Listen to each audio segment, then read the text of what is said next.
Hello, audience. Can you both hear and see us? Quick jazz Hello, hands. hello. It says we're live, but it doesn't look like it on my end. Yay! Okay, I can Let me see it now. refresh. Yes, I can see us. Okay, I just need to refresh my page. Okay, I'm gonna just move my screen. Hello, everyone. Oh, hang on. We're live, Estelle, by the way.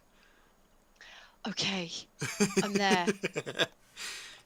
I'm here. I'm here. Hello, everybody. Can you guys hear both of us? It looks like on my end I can see both of us, so I can see both of us. hopefully they can hear I both can. of us. Yes. Yes, yes, yes. I'm just moving my screen so I can see the questions and then I can see you there.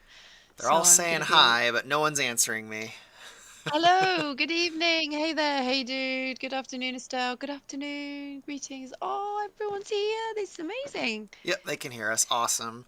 Cool. Gagnatar, Estelle's setup looks snazzy. The word snazzy. I love that. Thanks. Can you see all my fishing gear and everything? Snazzy. That's still there from last week.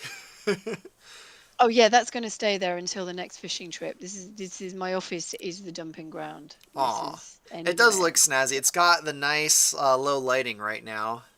Yeah, and I need to put my belief one on, but I don't anyway. Impromptu. Um, Yeah, a yes, bit of an so everyone can impromptu hear stream. us. This is, I think, the Great. third live stream we've done, I think, in just the span of a month and a half. And I think it's the most we've done in a single year. I know. I need to keep. We need to keep showing up. People need to see us. Yeah, I Because don't if you mind like doing us, then, these. These you are know, these are a lot of fun, we and the audience seems to like them. yeah, we can do this. So, right, let's have a look. Just quickly, we can see in here. We can hear both of you. Yes. Comment allez-vous? Très bien. Yes, you're audible. I ordered your plushie. Yes. Thanks, Green Rob. Yeah, the What else we plushie is got? almost 100% funded in less than a week. I know. So, I think we're on Doing better 100 than the and first one. yeah, 150. And do you know what? I'm I less think it's stressed it's about more than this one. 150 now. I think it's like 100, 156. 157 on my end. Oh, easy. Yep. Thank you, thank you, thank you. Yeah, so to reiterate just quickly, because obviously it's not about the plushie, this is about Event Horizon. What I decided to do was for anybody that bought the plushie, I would send a nighttime meditation link to those. All I need is just a screenshot of the proof of purchase, and I'll send you a link. This also allows me, as you can hear, I'm a lot better. I'm still a little bit, but hopefully I'll be able to start recording some new bits and bobs for everybody as well. Big fan. Star Fox Adventures and Assault are still my favourites. Um, Not to mention it has been two Estelle streams in 1 week. Yeah. Yes, Less than a what we've week. just said. Yeah. It's a beautiful plushie, Estelle. Thank you. And the Half-Life 2 mod. Yeah, do you know what? Gagnatar's on here as well, and Yeah, that Gagatar's in the audience. that was a labor of love. That was honestly. I mean, yeah, that was a really. I enjoyed doing it, but it did feel rather lonely and very isolated project because Aw. obviously there wasn't all of this community and this It support was underneath. all, It was yeah, just. kind of done in secret It was until it just. was ready. Yeah. It was just really, and Gagnar cracking the whip as he did with his like really sensitive hearing. What else have we got? Here's a little surprise for you, Estelle Ellis, in figure. Oh yes, I saw a comment about that. What's that? Qu'est-ce qu'il y aura de nouveau? New things. Well, as everybody's seen, I did a small post on Twitter because I decided that I've had loads of people sort of request things for people's birthdays or for their own birthdays, and I thought, well, do you know what? Because I kind of want to be a creator for creators, even though I'm not creating anything really, I'm kind of encouraging it. I made a request to see if people wanted to show me examples of their work, not to create something because I'm not into wasting people's time, but just to, like a bit of a competition, I suppose. Put it out there, and I want to be able to help smaller creators out there and share their work, so that when people want a birthday card, then I can sign it and send it out. But it's individuals' work, so And that's going really well. I've had loads of messages. So anyone who's on here and who hasn't had a reply from me, I will endeavour to do that this weekend. Chaser knows that I'm really busy at the minute, Oh and yeah. I've added loads more onto my plate. But now that my hay fever or my cold is gone, I should be back fully to yeah, doing some more voice lines for everybody. Especially me. No, I'm just kidding. I I'll will, I bother will you do it, next do it, do week. it. I'll do it. Yeah. Well, don't worry. You never bother me. You never bother me. It's like I said earlier. I'm just taking my jumper off, and I think it's my age. I'm a bit hot. Bear with me 2 seconds. No problem. I was waiting for that to go wrong somehow, but it didn't. Oh yeah, no, no, no one needs to see that, Jason. Funnily enough, I've Oh, is got that the? I the didn't know you printed that out. That's yes, awesome. I I didn't know did you it. printed that out. I did because I did a post on it, but I haven't worn it for ages because I've lost some weight now, so I actually look all right in it. But I yeah, don't remember seeing the post. That's awesome. I didn't. Yeah, the Norin's on that too. how good does that look? So I had really, Norin in the corner of this. Well, I guess hid is generous term, but I have Norin poking out a little corner of the screen with the cowboy where hat. on here? Yeah, on Yes, the well, stream. absolutely. We need to do that. This is, this is for her as well. So, let's have a look because it's not all about us or me or talking at everyone. Get the mod hack Gando 1 2 Star Fox from SNES Crystal. Okay, I think there's some punctuation missing on that one. Estelle, how does it feel to become part of the Star Fox Event Horizons project and to voice act as Crystal again? Amazing. It's just so lovely. And I think now because obviously Chasen's so committed and he's devoted like over a decade of his life to doing that, I think it's something quite special. It's like a privilege to be able to do that. So it's been exciting. Obviously, I still need to record a few more lines, I can't wait to hear. obviously. I can't wait to hear some of your lines in like the last few levels, the ones I'm working on right now. Oh, In were they fact, I good? might open that up in the background since it's a dev stream. Okay, you do it. Do it.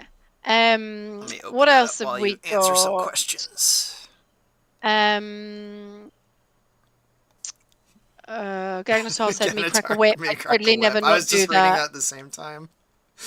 Yeah, no, your sensitive hearing. I do a line. I do it about 10 times. And then you come back, no, I can hear something in the background. You have to start again. Honestly, good job he's not doing any of this now because, yeah, I reckon And you'll wake up. I hear like with all your volume settings messed up. Oh my god, that's amazing.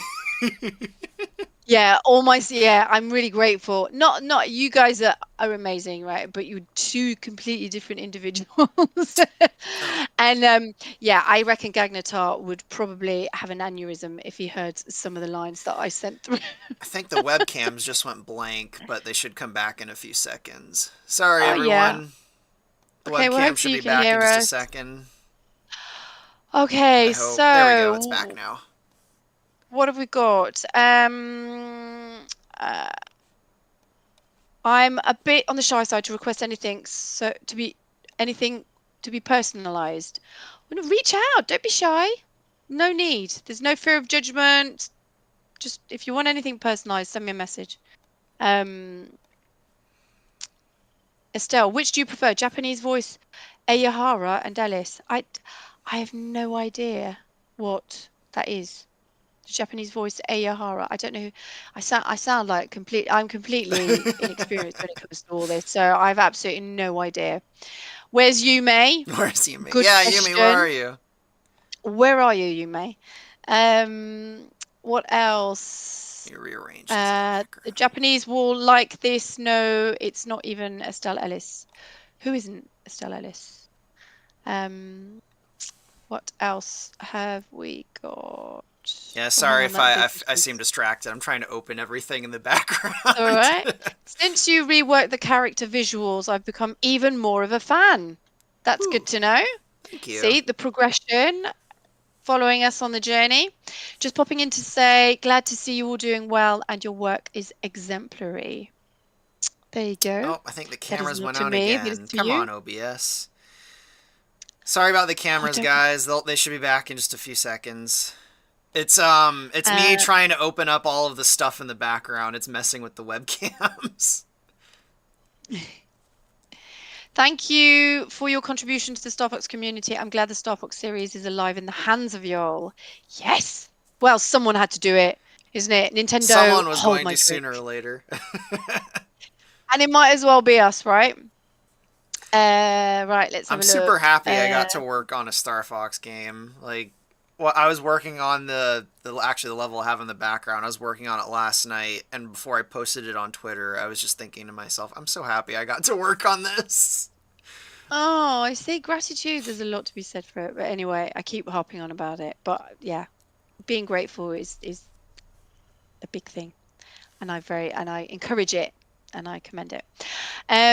What else have we got? I'll admit I've been very surprised by how outgoing you guys are when it comes to your community. Yes, like, well, I've got some, I don't want to say Oh, ADHD, there's whatever the you want to cat. call it, but Sorry, the cat's uh, tail's going by the webcam. the cat is joining the community. Yeah, we love it. I love being active. I love showing up, and and I love engaging and interacting with everybody because it's just, yeah, it's just fun, and it's just, that's the definition of community, right? Because then otherwise what is it? It becomes a dictatorship or a cult, and Yeah. nah, not Now we've too had a keen on those. wonderful little community, both here and on the Discord, on the private Discord too. Yeah, we've got a nice bunch of people. Nice bunch of people. What else? Neff still simping. Also, yeah, don't worry, and you can throw whatever at Estelle. You can expect it into 3 to 5 business years. Who God, said I was that really. simping? I mean, I am, but who Oh, who said I was simping? Gagnatar, Oh, Gagnatar did? Oh, of course, Gagnatar. He's just making fun of me. isn't he? I do want to be. Oh, hang on a second. I need to plug my laptop in before it dies because this is what it normally Oh, happens. Right, is your sorry. laptop gonna die in the middle of the stream? That would be that Probably. would be a perfect Estelle moment. This is what happens. It's either my phone or my laptop. I do want to be a content creator for video games and being a VTuber. Any advice? Oh God, no, from who? Not So, me. I advice don't know for what I'm making doing. video games: make it a hobby and not your job. That's my advice for. I don't know about being a VTuber because I'm not a VTuber, but as far as like making video games, make it a hobby and not a job.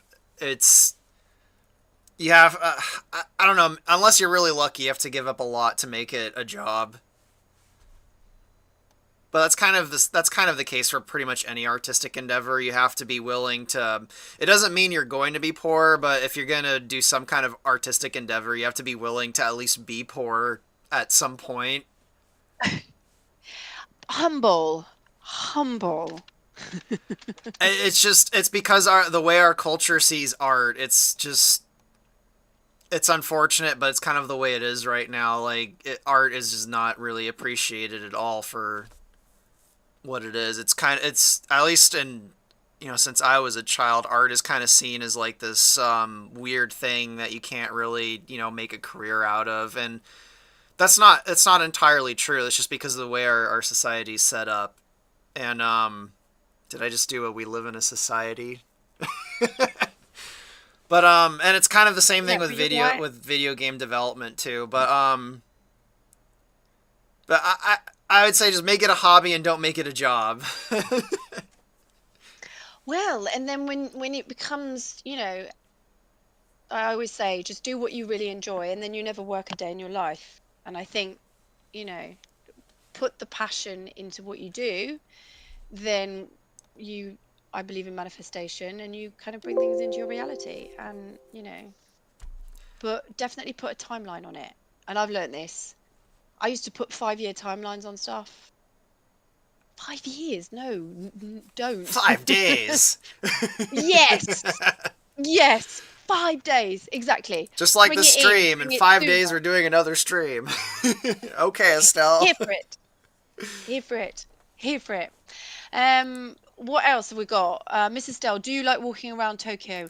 I have never been, but I would love to. I definitely would love to, and I reckon I'd love to do a bit of karaoke. Is what that's somewhere else I'd really like to go, but there's loads of places that on my bucket list at the minute. Austin, Texas is very close to going. Yep, I reckon, I'll be there. no. I reckon it might be a pre-Christmas or like an autumn trip, I think. But should we try and manifest it? Man, the I don't know where webcams are everybody is. freaking out a lot today. Sorry to interrupt. Oh, it's okay. They're Well, like don't stress. flickering on and off. Okay. Well, hopefully I'm hypnotizing everybody with my voice and not boring everyone. But Not what else boring have we me. got? Okay. Oh, crikey, there's loads. There's loads. Sorry, guys. I'm just trying to get through. Having trouble keeping up with the chat like me. It's not Yes. just you, it's also me. Yeah, Ice Cream Man, if you could do it, would you have Japanese voice actors voice act your characters in the project in the future? Oh, wow. I'm sure if Could, someone wants to localize it into Japanese and get Japanese voice actors, sure. I myself don't really know much Japanese. I know very little. In fact, Japanese seems like a language that was specifically designed to annoy me with gobies and all of that, wow. but Yeah. all the puns. Okay, so, there's your answer. So if you know anybody, then, again, networking, talking, who knows? Please stop for now. Oh, Stop what for okay. now?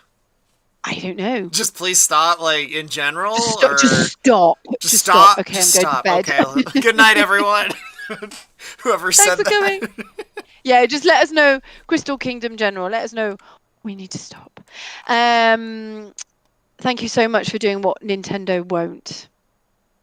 Yes, that's the whole point, isn't it? Really, it's just like, okay, like that person said, was it hold my beer? Yes. What else? What else have we got? Estelle, which level are you looking forward to voicing Crystal the most in? I don't know. I just get given these levels with these names. So I'm just as in the dark. So I always get something new, and then, so I enjoy all of them, but I have no idea. It's a I'm completely, surprise. it is surprise. From what I know about you, I can probably guess what would be your favorite. And it'll probably be Is she in a pub?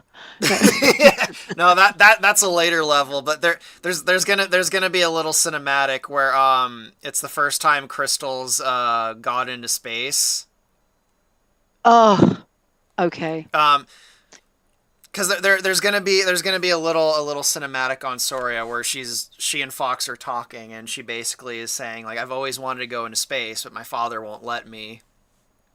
And Oh, at the very end of Soria, she finally gets to go into space, and there's a bit of a moment when she's in space and she looks back and she sees the planet, and there isn't a word of dialogue at that part, so but that part's gonna be awesome. But after that, I think is gonna be probably your favorite scene to voice. It's both when Crystal meets Faye, and she ah, basically ends up at a shopping mall, and she's never seen anything like this before, with all the neon lights and everything and the crowds of people and perfect. all the shops, and she's just like a little kid in a candy store, like just zooming around this little mall, this little shopping mall in space. And I have a feeling that's probably going to be your favorite part.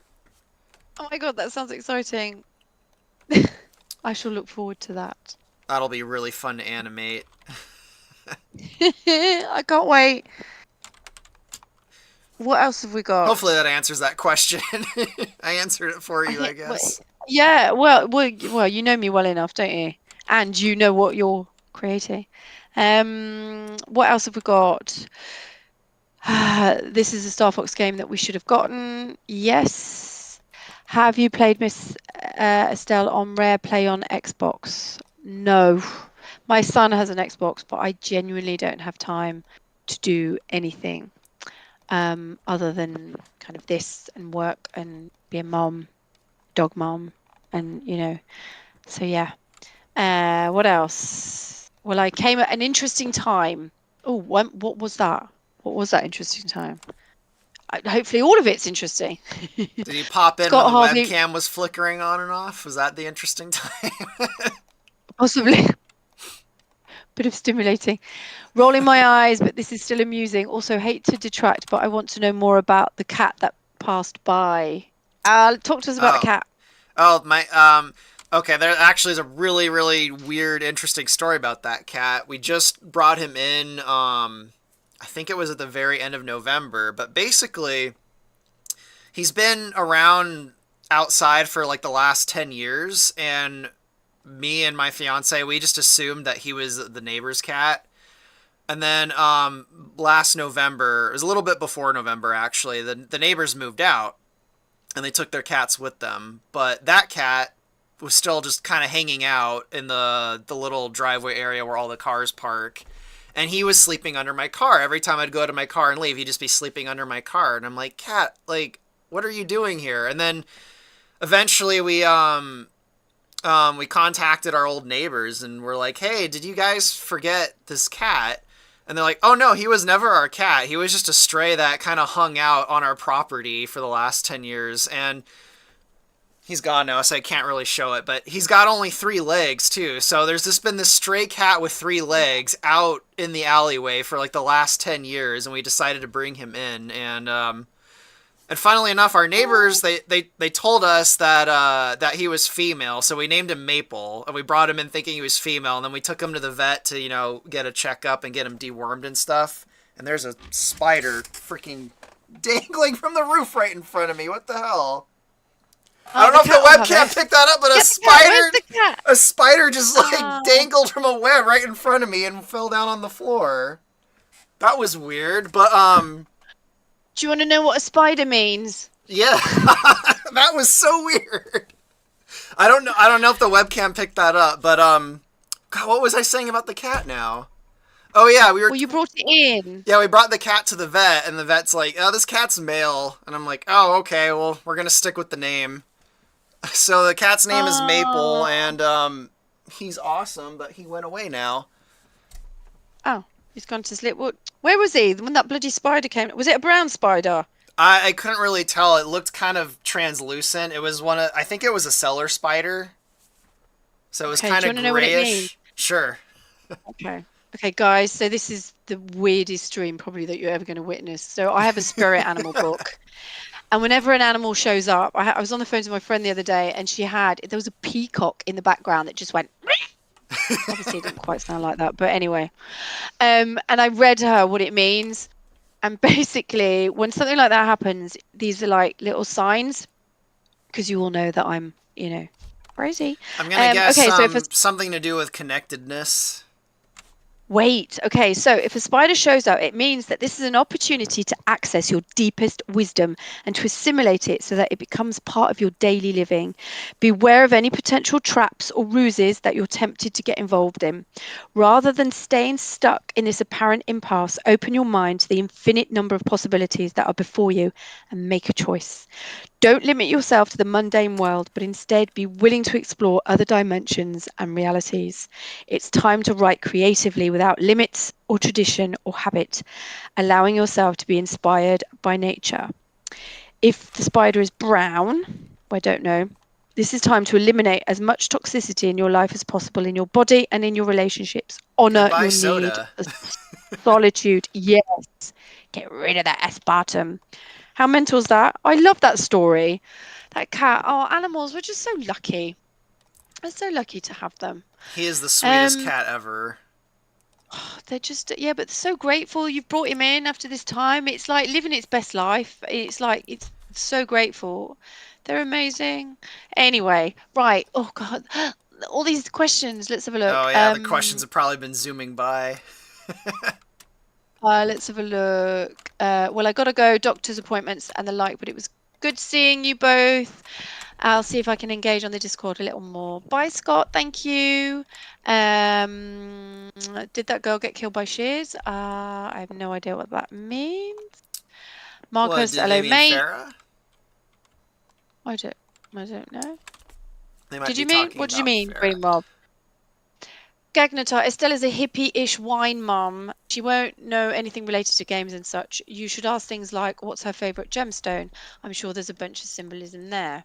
Yes, you know me well, except I'm no longer on the wine, which is good. Yeah, you haven't had wine in a while. Um, my Well, next not since I was sick on my sofa, but I yeah. don't know if it'll be my next stream, but I'm almost done. Actually, I have it in the background. I'll show it again. 0% beer.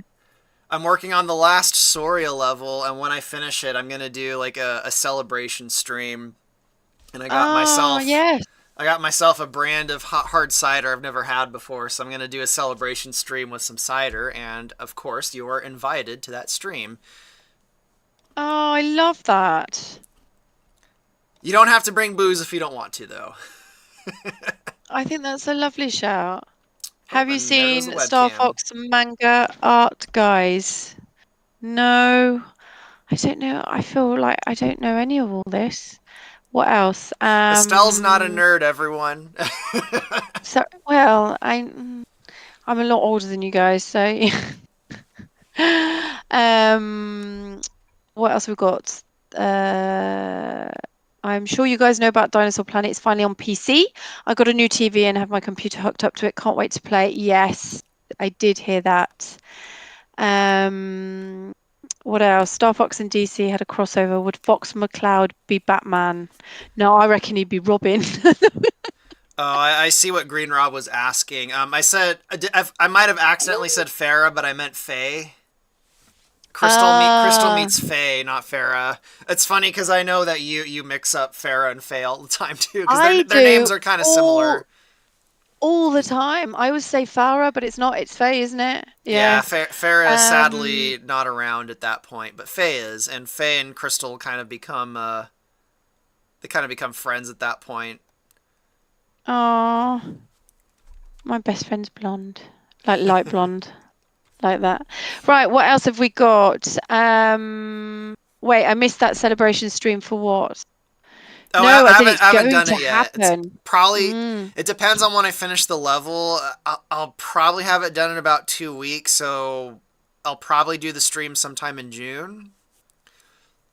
So I'll have that level done. I'll do a little celebration stream, and then I'm working on a very small animation, and then I'm going to release the next version of Event Horizon for all of you guys to play. It'll have all of the Soria levels in it. They don't have all the voiceovers yet, but you'll be able to play through all the Soria levels. So hopefully that version will be out in July. But I'm gonna do a celebration stream every time I finish. Every time I finish a nice big milestone of the game, and I think this is a good milestone. So I see Oh. someone in the chat's asking if you've tried Jimmy John's yet. Oh my God, no. Saint I Exile, who are haven't. you in the Discord? I We have like haven't. 3 or 4 exiles in No. the Discord. I know, I love it. I love it. They're all like, I do get confused. Especially a woman of my age, everybody has their own name. Then they have their X names, Twitter names. Then they have their Blue Sky names. Then they have their Discord names. Then they have their proper names. And it's just like, I've got no way of keeping track of you all. I mean, it's not just Let's have a look. you. The all the yeah, it's hard for me to keep track of all the names too, especially when they're Oh, different names. It's the same person with different yes, names and different Discords. That I isn't it it? It's confuses the hell so out of me. difficult. It does. Well, mind you, you're Nephilim though, aren't you? And then you're Ice Cream Man. So that's the same, isn't it? I prefer just Ice Cream Man, but yeah, Twitter. I changed it on Twitter to Ice Cream Man, but for some reason it reverted itself, Uh, and yeah, my love it. email is that too. So sorry if I confused you. You've stopped confusing me only up until recently though, so that just goes to show how long. Right, what else have we got? I saw on X that Lucy Hare now has an actress in Event Horizon. Yeah, we got a new voice actress to voice Lucy. Oh, That was I can't believe I'm drawing a blank on his name. The Oh my god, the guy who voices Peppy in Star Fox Event. How come I can't remember his name? He was in the stream last time. Well, he's oh, another person who has like 3 or 4 different names on Discord. Oh yeah, Tone Tune. There we go. I can't believe I forgot. Yeah, it was someone he knew that he sent me tryouts from them. I'm like, yeah, they sound great. I think they're gonna be Lucy. So yeah, we got a voice actress to play Lucy now. so it's all coming together. It's all coming together. I need a voice actress for Mew. I think Who's that? What's that? that's the Who's that? Lynx, Oh, the okay. spotted Lynx from Star Fox 2. I don't have a voice actress for Mew yet, but I think I have a voice actor for all the other main characters, unless I'm forgetting one. I think Miu is the only Okay. one left. Oh, I don't have a voice actress for Amanda yet. The Slippy's girlfriend, the pink frog. So Right. I don't know if anyone in the audience knows a good voice actress for either Miu or Amanda. Let me know. Okay. What else? You brought back Fox's father so as not to bring back Farah. After all, Phoenix is reborn from ashes, right? I mean, that is what the name implies. Okay. That's all I'm gonna say on Uh, that. Next question. Else, so stuff like that just makes me want to see a game that covers more than just the one war. Law. What else? When you include the Aperoids, will you include Lovecraftian themes along with them? That was a tongue twister, wasn't it? I feel like the Krazoa are more Lovecraftian. The Aperoids have a more kind of they have like a very technological bent on them, and I guess it's kind of appropriate that AI is such a big thing right now. The Aperoids have more in common with like the nightmares of AI than kind of like ancient Lovecraft monsters, but so I guess the answer to that is kind of no. That's more the Krazoa with the Lovecraft stuff. Does Estelle even know what Lovecraft is? She's like, is that some Um, dating website? I'm Lovecraft. like, what is that? Catchy. Hmm. Um, there's a new Banjo Kazooie mod with a Dinosaur Planet stage. I joked with the guy who made it. He should have had Crystal show up and have Estelle do a cameo, doing a BK style gibberish lol. I didn't even know. Is that who's done that then? I'm not sure what that is, but that sounds cool. I don't know, doesn't it? Okay, just like tag us because I'd like to see that, please. Thank you. Right, will we be able to play as a great fox? At one point, there's footage of it from like years ago. I experimented with making large capital ships playable, but they're maybe I'll have it as an option, but they're not very fun to play as because they're so big. It's kind of hard to maneuver with them, so to speak. We'll see. I never say never, but at the moment, the Great Fox isn't really playable. Oh, wait, that Okay. was that Oh, Toastum. Yeah, Toastamac. I know why he asked that question. okay. What else have we got? Oh God, hang on. I'm trying to keep up. I just can't see. Yeah, the chat zooming Um, by. Speaking of AI, Jason, you thought of using AI to help you with Event Horizon? At the moment, no. No, At the no, moment, no. I always let no. everyone else beta test new technology. Yeah. Um. Oh, my back door's gone. Oh. Um. I don't know if someone's outside. Mila? I reckon. Sorry, I'm just. It's a ghost. I have no idea what that was. It's a Krazoa Oh, spirit. Oh, it's all right. It's my daughter. She's just gone. She's gone to the pub. Um, right, sorry. Okay, there was what else? What else? Sorry, guys. Do you want me to check out the The questions? yeah, I'm trying to scroll down. I'm just like Is it already getting late? um of like I was up at like 6:30 this morning, so I was like, okay. The most well-known Lovecraft is oh my God, I can't pronounce that. Cthulhu. Thank you. I didn't How even did you have to say that? look. Cthulhu. There's different Okay. ways to Oh, that's pronounce really it. sweet. Yeah, and I was like going. In fact, So I was really struggling with that. if I remember right, even in the story, his actual name is unpronounceable by humans. If I remember right. Okay, So so I'm human. Cthulhu isn't even his real full name. It's just kind of something that his cult calls him. But it's been a while since I've read any Lovecraft stuff. Oh, okay. What else have we got? If Event Horizon has elements like assault added in upgrades, and so I'm gonna go nuts. Oh, interesting. I mean, stuff Is from it? Assault is going to be in the game, so I guess you're going to go nuts. Oh my God, I love that. The Mark I III love that. Arwing is in the game. Obviously, the Aperoids are going to show up at some point. Crystal and her jumpsuit are going to be in the game from Assault. Oh, I love this. This is amazing. Okay, any more? Oh, I think I've got to the bottom. Any more questions? Oh, that bottom will disappear soon. I love it. They named him Cthulhu. They couldn't just name him Tim or Bob. No, or Dave. Could we get like a flashback mission to play as James McLeod? Actually, Interesting. I made a flashback mission where you play as James McLeod years ago, so it'll probably still be in the game. It's just a question of where exactly is it going to fit in.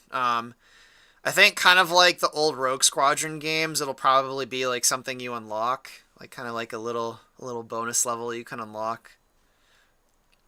So yeah, Oh, they'll be the that one James flashback level I made like 10 years ago. I just need to update it cuz it's a little rough around the edges and outdated now.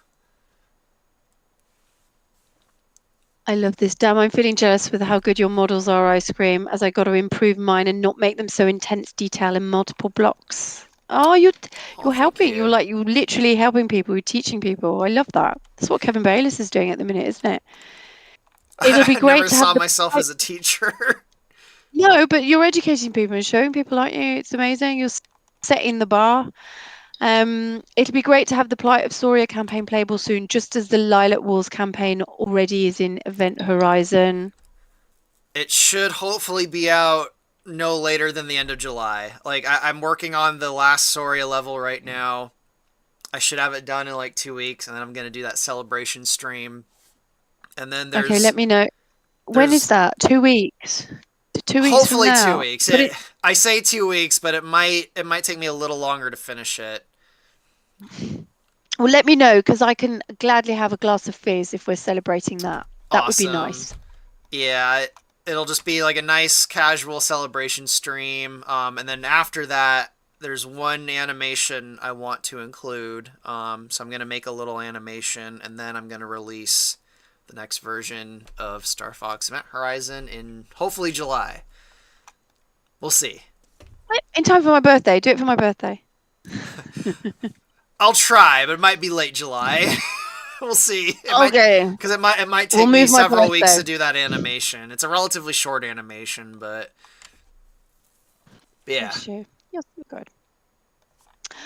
Oh, hi there, Miss Crystal. I'm planning to get the plush in the future. Yay! Another one. Where is she? I don't know. I'm having to hide her because Gary will just Eat the like, I plushie. need to, yeah, he'll trash her, so I need to be careful where she is. Andros, an ugly monkey in Venominon. Phenomenon. I Uh, like how you said that. a Venominon. Phenomenon. Venominon. Unlockables, whatever that means.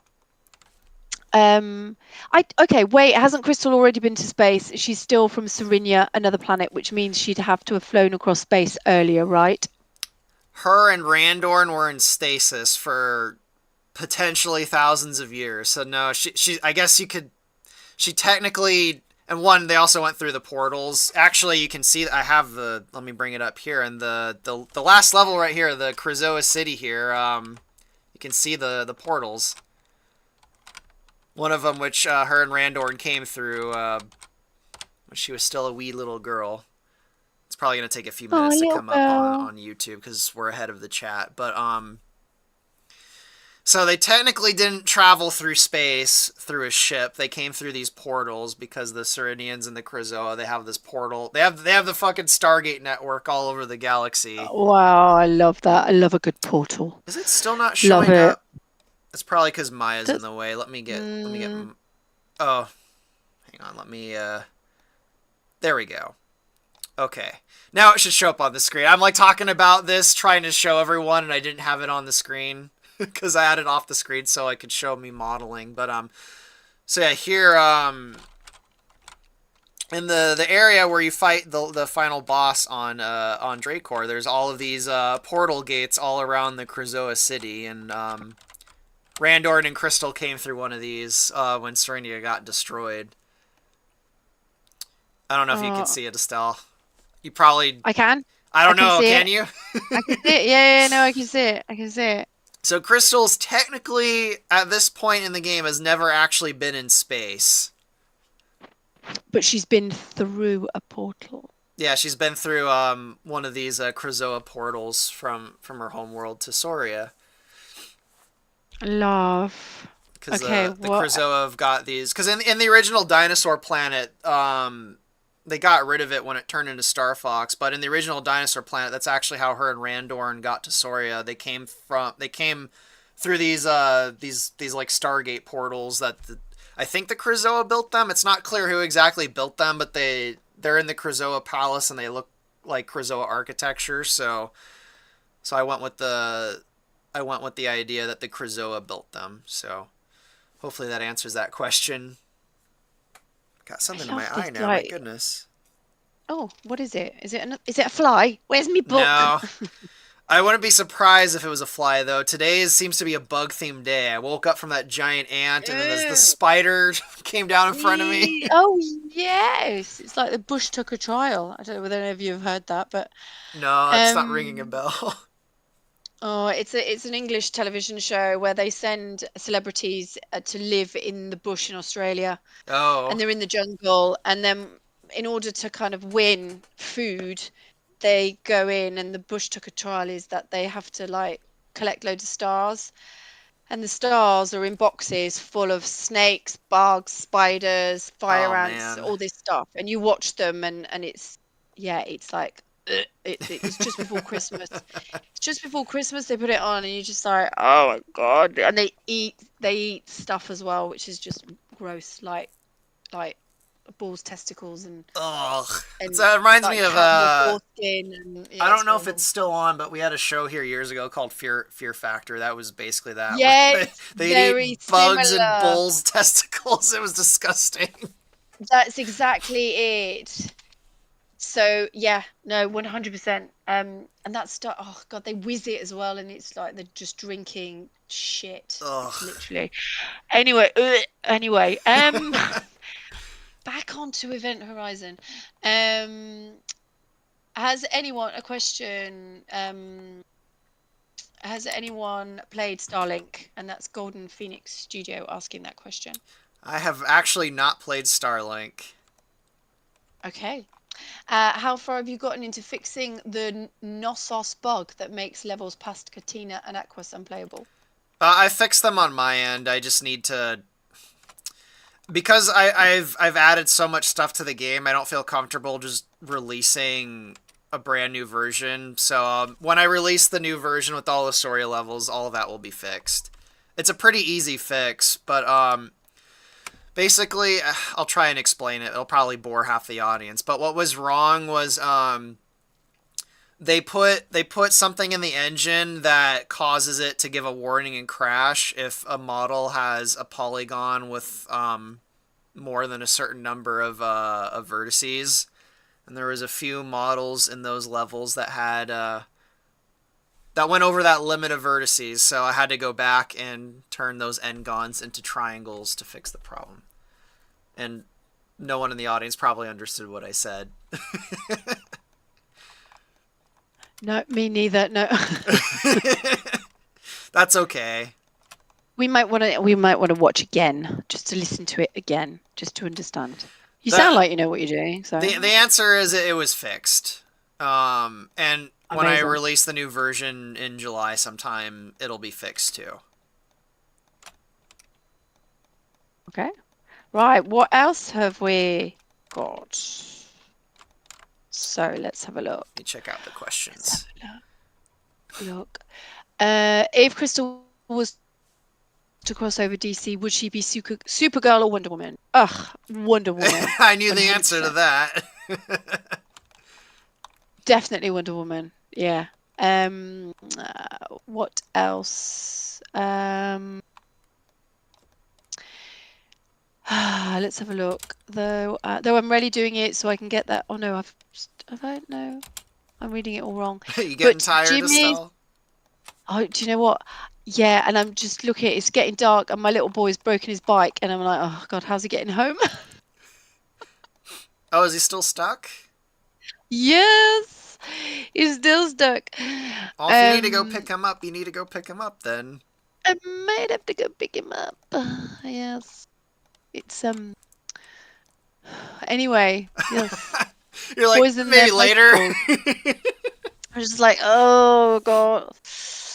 Will he get back on his own with a broken bike? Probably not, but I'm just going to ignore it for a bit. So, though I'm really doing it so I can get that creative juices flowing by looking at other stuff. We're talking about fear factor. What else? Cringe factor. Cringe factor. Okay, let's have a look. C'est quand que vous sortirez des vidéos Star Fox, Event Horizon, Cat et Star Wolf? Okay, so are we going to show? Are you going to release any videos of Event Horizon on Kate and the Star Wolf?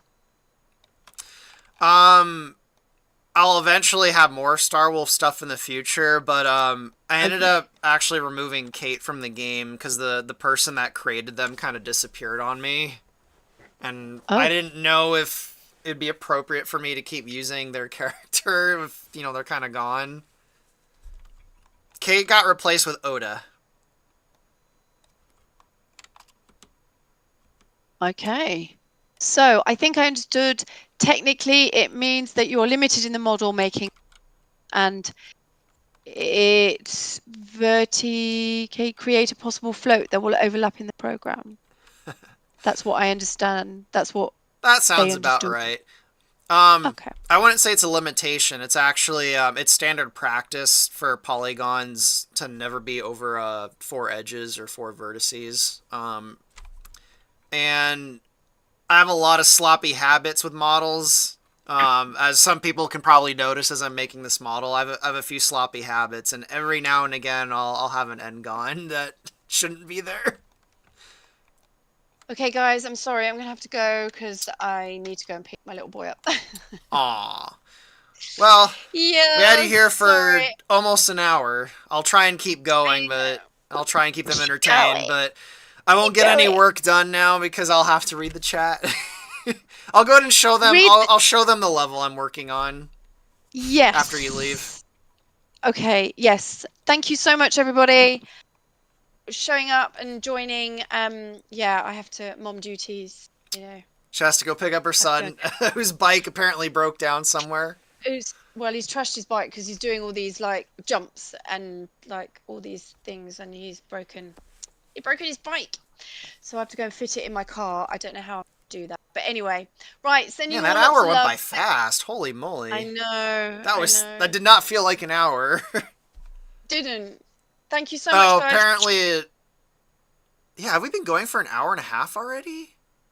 No, we started at 8. Oh yeah, the timer on YouTube is all weird.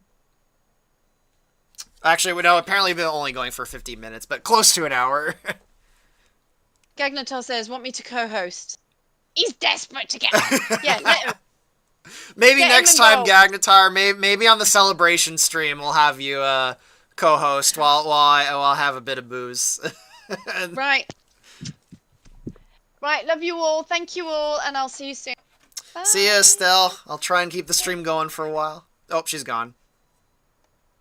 That's weird. I didn't hear the little beeping sound of her leaving. Anyway, I'm gonna have to switch the webcam thing over because Discord is gonna close the webcam on me since she's gone.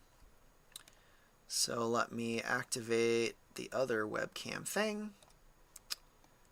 and get rid of that one.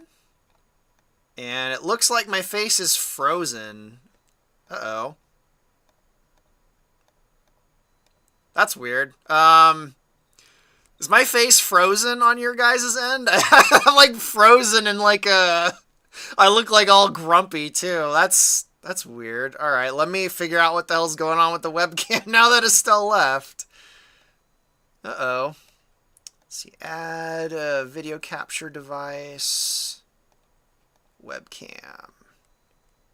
This is bad. What the hell's going on with the...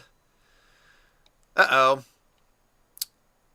Yep, I think the webcam's broken. It's like my face is frozen. You know what? Let me try disconnecting my webcam and then connecting it again, and then maybe that'll fix it. Hopefully it doesn't make it worse. All right, let's see if that fixed it. Nope, I'm still frozen. Wow. I think Estelle broke my webcam just by leaving.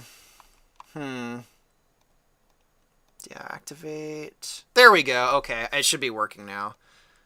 Alright, there we go. I fixed it.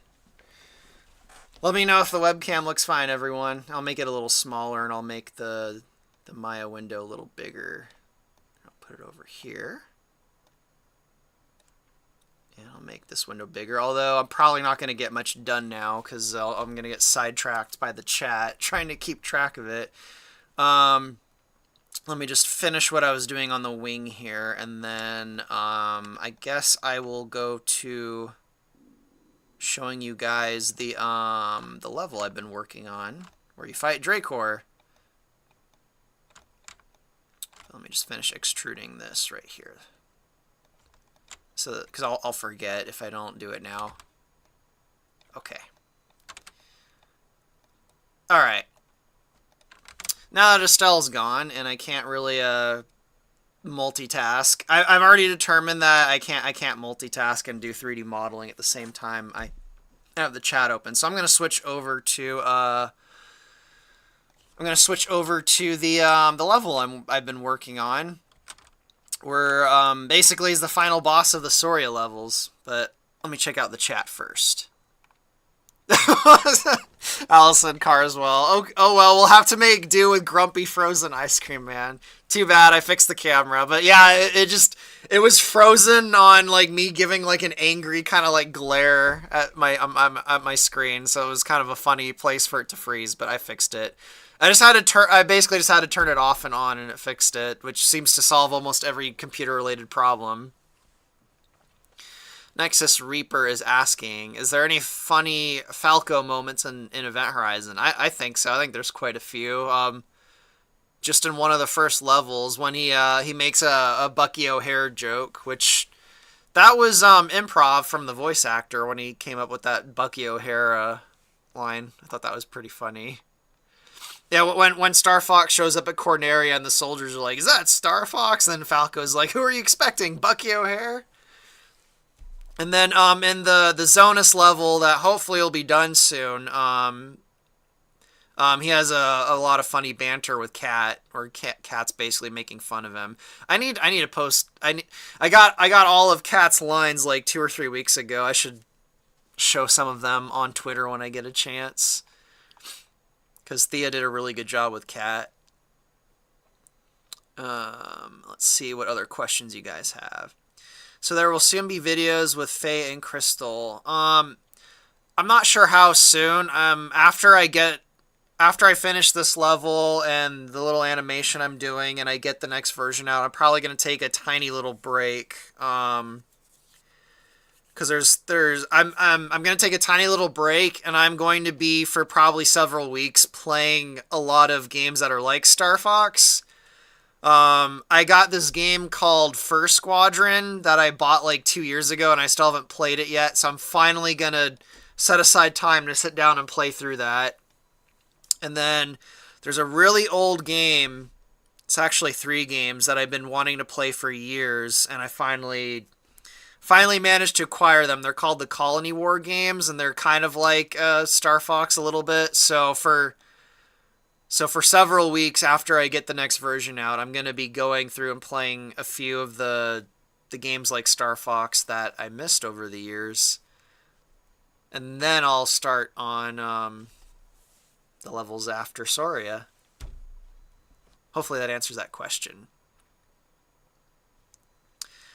See, Dead Channel, that's an interesting name, asks, will we ever get another Star Fox RTS? I don't have any plans on doing a Star Fox RTS. I know I've flirted with the idea a few times, but I really think when I'm done with Event Horizon, I'm done with fan games for good, and I'm just moving on to my own original stuff. Not that I don't really want to work on fan stuff, but I think I've said this before. Like I'm getting old, and I want to actually finish something of my own while I can. I see someone mentioning Whisker Squadron. Yeah, I need to get Whisker. Wow, that's hard for me to say. Whisker Squadron. I need to get that one too. But right now I got First Squadron, and it's installed, and I've been meaning to play that one for years now, and I haven't had a chance yet. Until last night, I haven't played a video game for a month. I've just been so busy with things. I rarely get to play video games anymore. But I finally sat down and I played a game for 45 whopping minutes last night. See, General Jimmy's... yeah, see, now that I'm the one reading and answering the questions, I can't do the work. I can't multitask. General Jimmy's asks, have you already established what Faye and Miu's personalities will be like? I always pictured Miu being a bit of a tomboy and Faye a bit shy. I definitely have a pretty good idea of what Faye is like. I have the voice actress picked out for her and everything. Miu's been a bit more difficult to figure out, but I think I have an idea of Miu, but definitely Faye. I definitely know what Faye's like, and I wouldn't describe Faye as shy. I'll keep it a surprise since it's not that far in the future, I think. But anyway, let me open up, or I guess it's already open. Let me get the level I'm working on, show you guys what's going on there. I'm just going to close Maya because I'm not going to get I was hoping to get the model done today, but unfortunately I wasn't able to finish it in the 52 minutes that Estelle was here. So I will go to showing you guys the level I'm working on. So hopefully my webcam doesn't flicker on and off like it was earlier. Anyway, so here is the last level of Soria, or at least part of it. And now my keyboard controls are not working. There we go. For a second there, the keyboard controls were not working, and I couldn't zoom around. So there's actually 2 different parts of this level, so let me go up here. I'll show you guys the first part. Let me increase the movement speed of the camera because it's going really slow. There we go, that's better.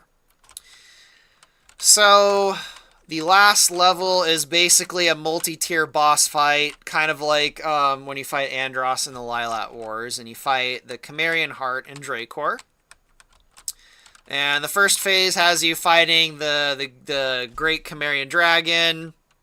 And then after you defeat the dragon, you go through this tunnel network as the place falls apart. And you have to follow Dracor because he knows the way out. So you go down through this giant tunnel network.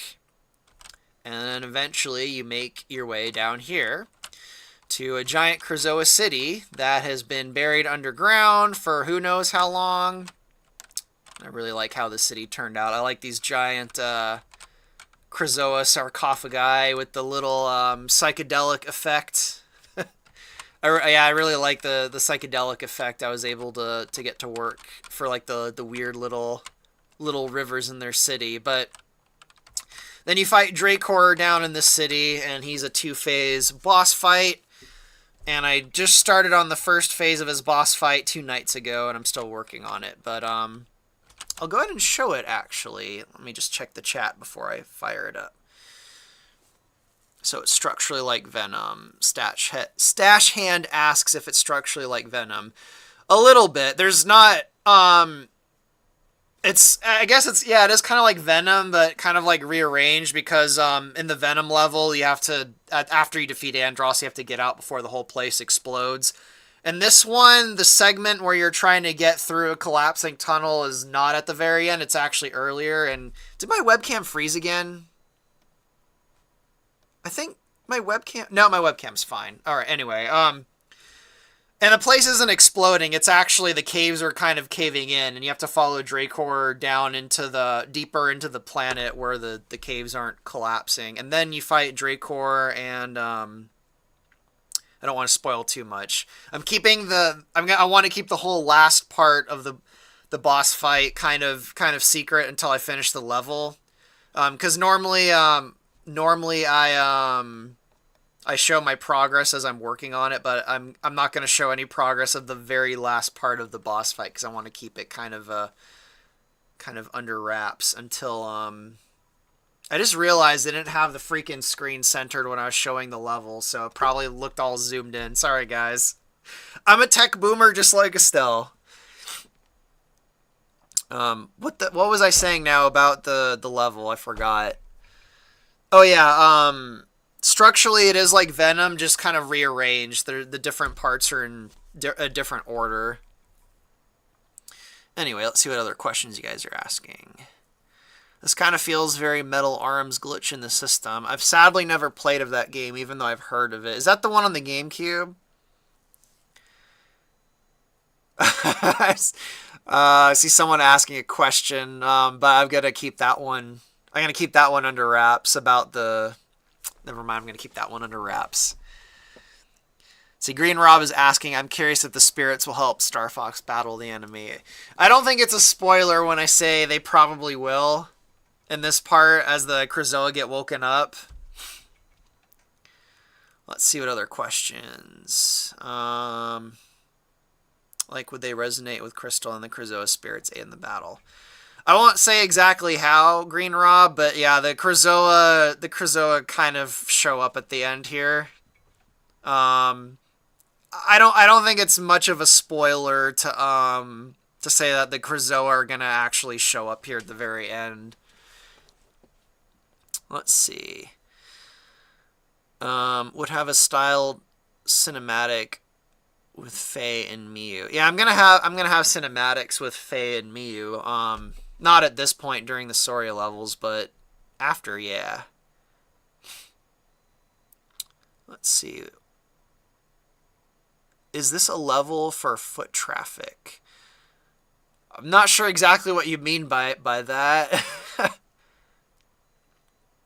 So we get special characters from Star Wars The Clone Wars. I don't think I'll have any like crossover characters from Star Wars. No, although in my Zelda game I did have Crystal, Fox, and Faye as characters you can unlock with cheat codes. So I never say never, but I don't have any plans for like crossover characters. And maybe Bucky O'Hare, just because they've already made Falco's already referenced Bucky O'Hare in the game. So maybe I'll have Bucky O'Hare show up as like a character you can unlock. Anyway, I'll go ahead and show this level now. So let me fire up free space, and let me make sure that OBS is set to let me make sure that OBS isn't set to pick it up, so I'm gonna have to start it up, and then I'll lower the volume because I will not be able to focus with all of the sounds playing, so I'm going to lower the volume a little bit after it starts up. Anyway, I'll read the chat while that's starting up. Ask a lad. Ask so Bucky is canon. I guess it was kind of just a joke that Falco's voice actor came up with, but I don't know. Maybe Bucky O'Hare is actually canon in the Star Fox Event Horizon universe. Oh, there we go. It's almost unloading. All right, let me go and get OBS to pick up Star Fox Event Horizon. Where is it? That's weird. I'm not seeing it showing up as an option. Shoot.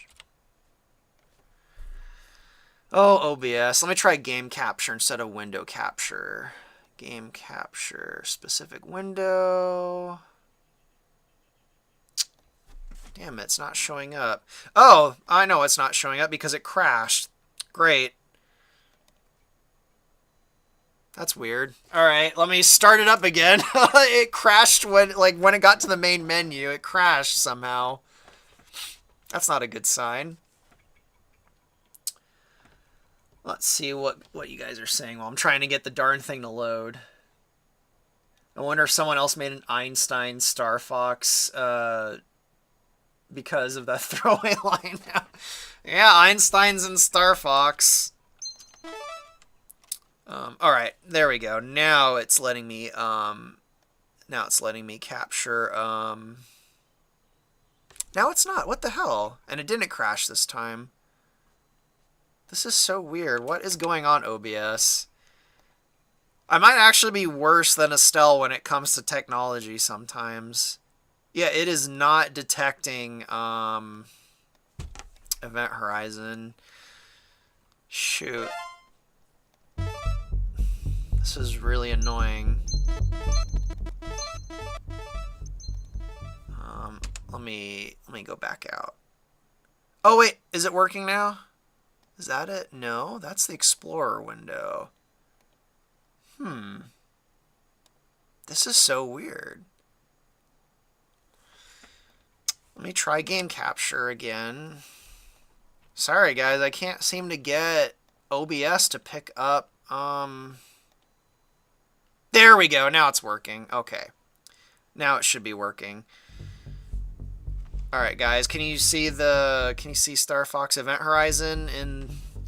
Because the chat, I'm like a minute ahead of the chat, so I don't know if it's showing for you guys. Let me know if it's showing up.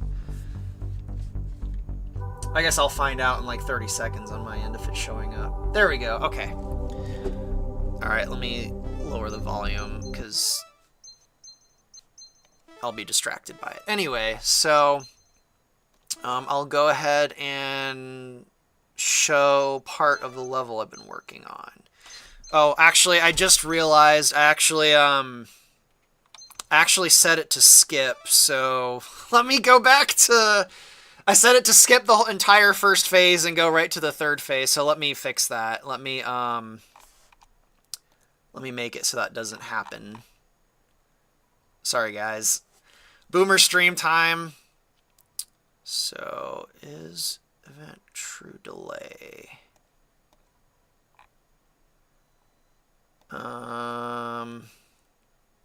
Sorry, guys. I know this is going to be a little boring as I try to fix this.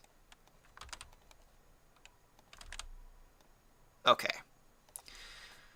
All right, let me start it up again. Okay. I think it's working. Is OBS picking it up now? This totally turned into a Boomer Neffy stream. Anyway, I'll look at the comments while it's loading. See, I do have one question. The text in the mission control screen is teeny tiny. Is there a plan to increase the font size? You mean like the mission briefings, like before the levels start? There should be a way to increase the size. I could increase the font size for it like I did for the size of it in the game. I just haven't really gotten around to it because I've only ever really shown the mission briefing screens with the voice actors, so I don't know, the tiny size I feel like isn't, as big of a deal with the voice acting. But I can make it bigger. I just need to go figure out how. I'll go bother the people on the Free Space Discord. Anyway, now let me show let me go ahead and show this level. Spaceballs cameo. I almost watched Spaceballs the other night. I ended up watching a different movie though. Spaceballs is really funny. Okay. So let's get this level started up.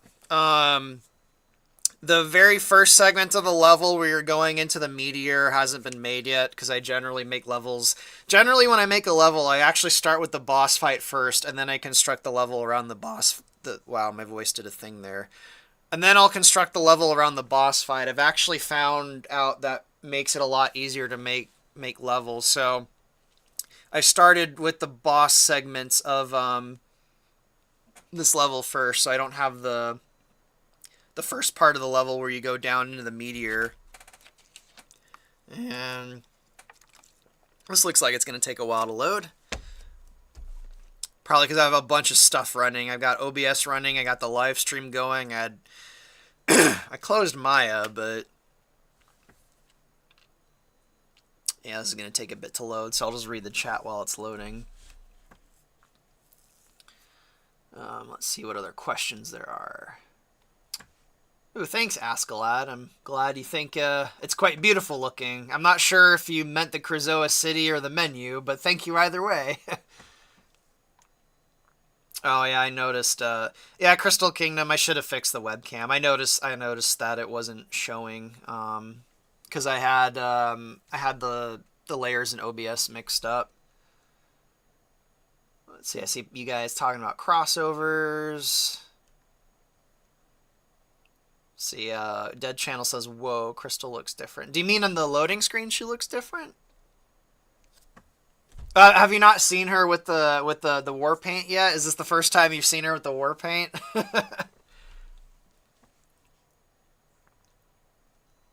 It's it's not blood, it's paint. Nua Ilvar? I'm not sure if I'm pronouncing your name right. It's not blood, don't worry. It's not actual blood. It's paint. See, General Jimmy's ask, any favorite starfighter from Star Wars that are more on the obscure side? So if you're talking about a starfighter that's not from any of the movies and that's kind of obscure, I might say the cloak-shaped fighter. Is that obscure? The cloak-shaped fighter? I kind of always like that one. I kind of like the Skip Ray Blast Boat too. That one's probably a little less obscure because it's from the Thrawn books, but I like the Skip Ray Blast Boat. I like the rotating thing on the back. That's kind of a weird, very, very Star Wars-y idea, like with the B-Wing. So my favorite obscure fighter, it might be the cloak-shaped fighter. I've always liked the Z95 Headhunter, which I actually have a little miniature of right here. The old prototype X-Wing before the Revenge of the Sith got made. I don't know if you guys can see that in the webcam, because I'm so delayed. I can't. I don't know. Hopefully that's showing up in the webcam. I got a little miniature of the Z95 Headhunter. I always kind of like that one. As far as a fighter that's actually in the Star Wars movies, the N1, the Naboo Starfighter is probably my favorite starfighter from any of the actual Star Wars movies, but I'm trying to think if there's another that rivals that one. I always liked how weird the B-Wing was. The B-Wing made no sense. It doesn't look like a B. It looks like a T, and it like does all the weird rotating stuff. I always liked how weird that one was. But yeah, the Naboo Starfighter is probably my favorite. Anyway, now that it's done loading, I'll go ahead and show you guys sneak peek of the final boss. And I just realized actually it's probably gonna never mind, maybe it won't happen. It's probably not gonna go past the first phase of the boss fight now that I realized it, because I have some debug things set in place. Yeah, I'll go ahead and show the first phase. And I can set it to skip to the second phase if it does what I think it's gonna do. Actually, the music's not playing. Oh yeah, that's right. I lowered the volume, so yeah, the music's not gonna play.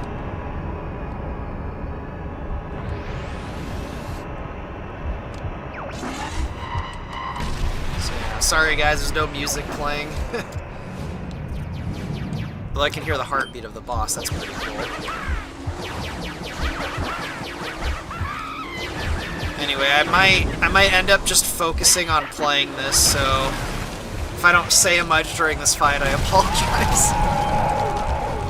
And the head comes out. This is weird to play without the music.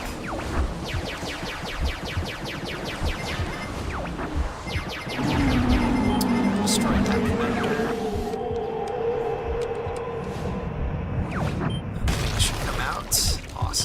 Still needs a bit of work. If it wasn't obvious, this level's still like really rough, so there's a lot of janky bits that I haven't ironed out quite yet.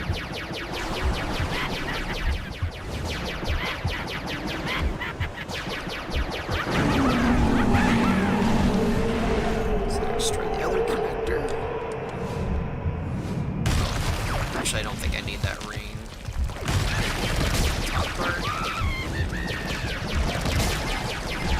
Whoops. Dracor's shooting me with this beam.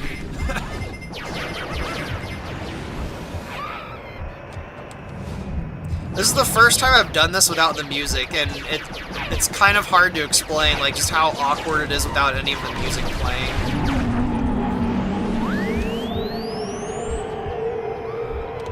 Alright, now the center part should be harder. Although without the music playing, I can actually hear the heartbeat from the boss, which is kind of cool. I think I need to make it louder, because it's hard to hear the heartbeat over the music. Although if you listen to the music for the boss, there's the beat of it is like a heartbeat, so that's kind of cool to just actually hear the heartbeat of the Chimerian heart.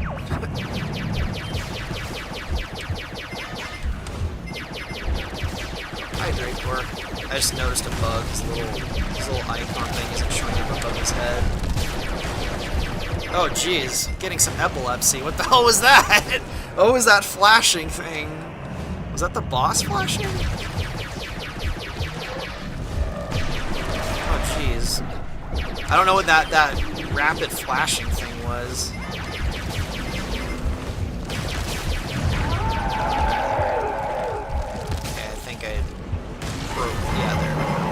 Destroyed. And I don't have this part. Oh, he is moving. Okay, never mind. I do have it programmed for him to move around. Okay, no, he's just stopping. That's what I thought. I don't have his AI done after this point, so he just moved forward and kind of stopped there, and he doesn't really do anything now. Well, he's attacking at least, but this thing is so gross. He's almost dead. If I am right, after I kill him, it's not going to go to the next part, so I'll have to go do some editing in the editor to get to the next part. There we go.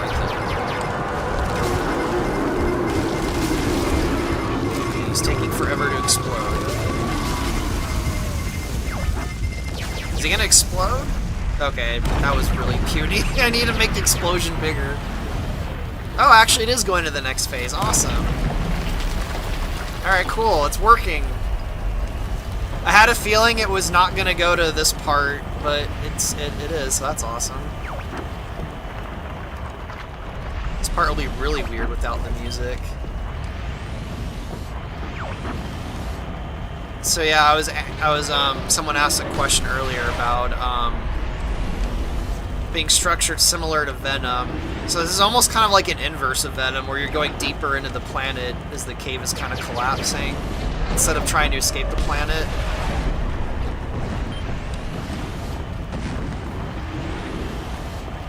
Just gotta follow Dracor and not get killed.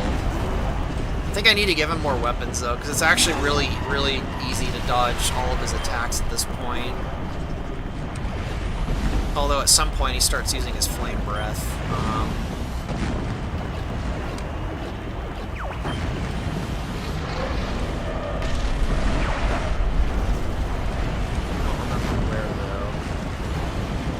He's supposed to start using his flame breath now, actually.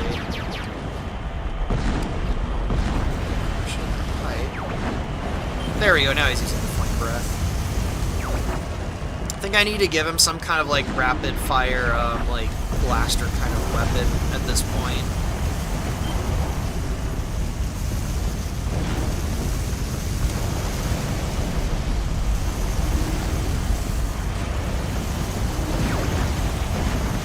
Crystal, being a bit of a dummy.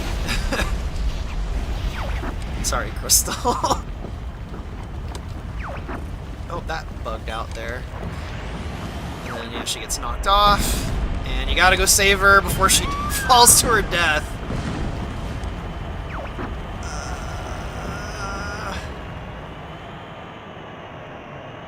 Got her. Now, I haven't done it yet, but there'll be a little cinematic there between this phase and then the third phase. Oh. Uh-oh. Yeah, it's still, the camera's still shaking and stuff, so it's all bugged. Let me go fix that. Oh, I'll just have it skip right to that phase, actually. I knew something was gonna go wrong.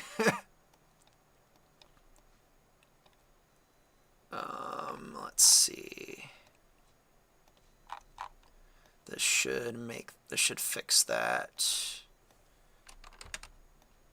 So let me add that here. And put it there. Okay. That should just let me skip right to the next phase. Anyway, while that starts up and loads, I'll see what you guys said in the chat, because I couldn't read the chat the entire time I was doing that. Let's see. See Draco over there casually throwing Shivan beams. They do look a little bit like Shivan beams, I guess, but they're Chimerian beams.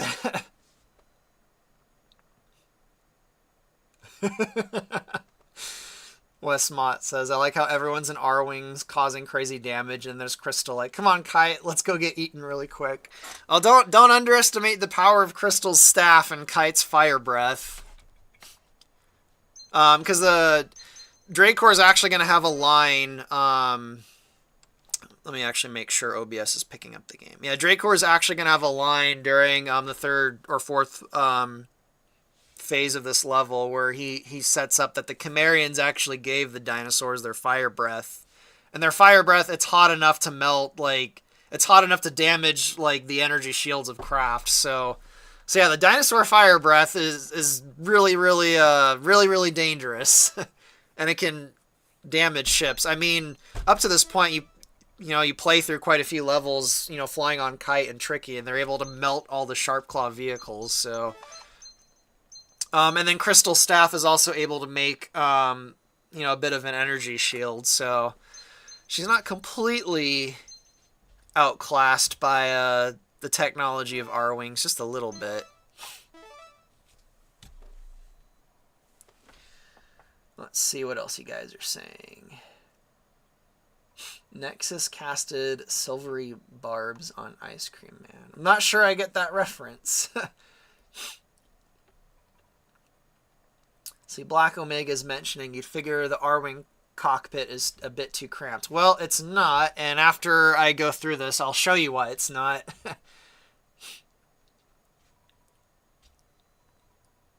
Let's see, what else are you guys saying? I'll go ahead and I'll open it up in Maya. I'll show you the Arwing cockpit after I show this part of the level. This next part is incomplete, so I'll just show the bits that I finished. So after about 7 seconds, it should just jump right to the third phase of this level. It should skip this part of the boss fight and the going through the tunnel. Just gotta give it 7 seconds. I don't know why I set it to 7 seconds instead of just immediately, because I'm a weirdo like that. Oh, did I set it to 7? There we go, yeah. Okay. Alright, I just skipped ahead to this part of the fight.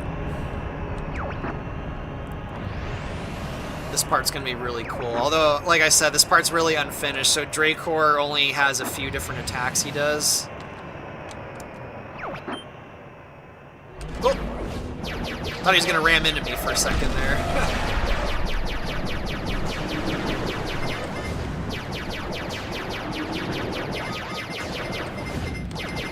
Whoa.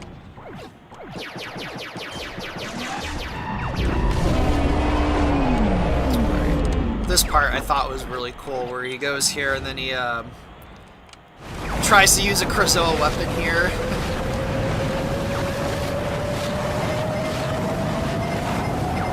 Oh, I timed that barrel roll completely wrong. Like wiped out almost 25% of my health. Oh shit. Jeez, he's not supposed to be ramming me that much. And also the sound effect he plays when he's gonna ram isn't playing, so I need to fix that.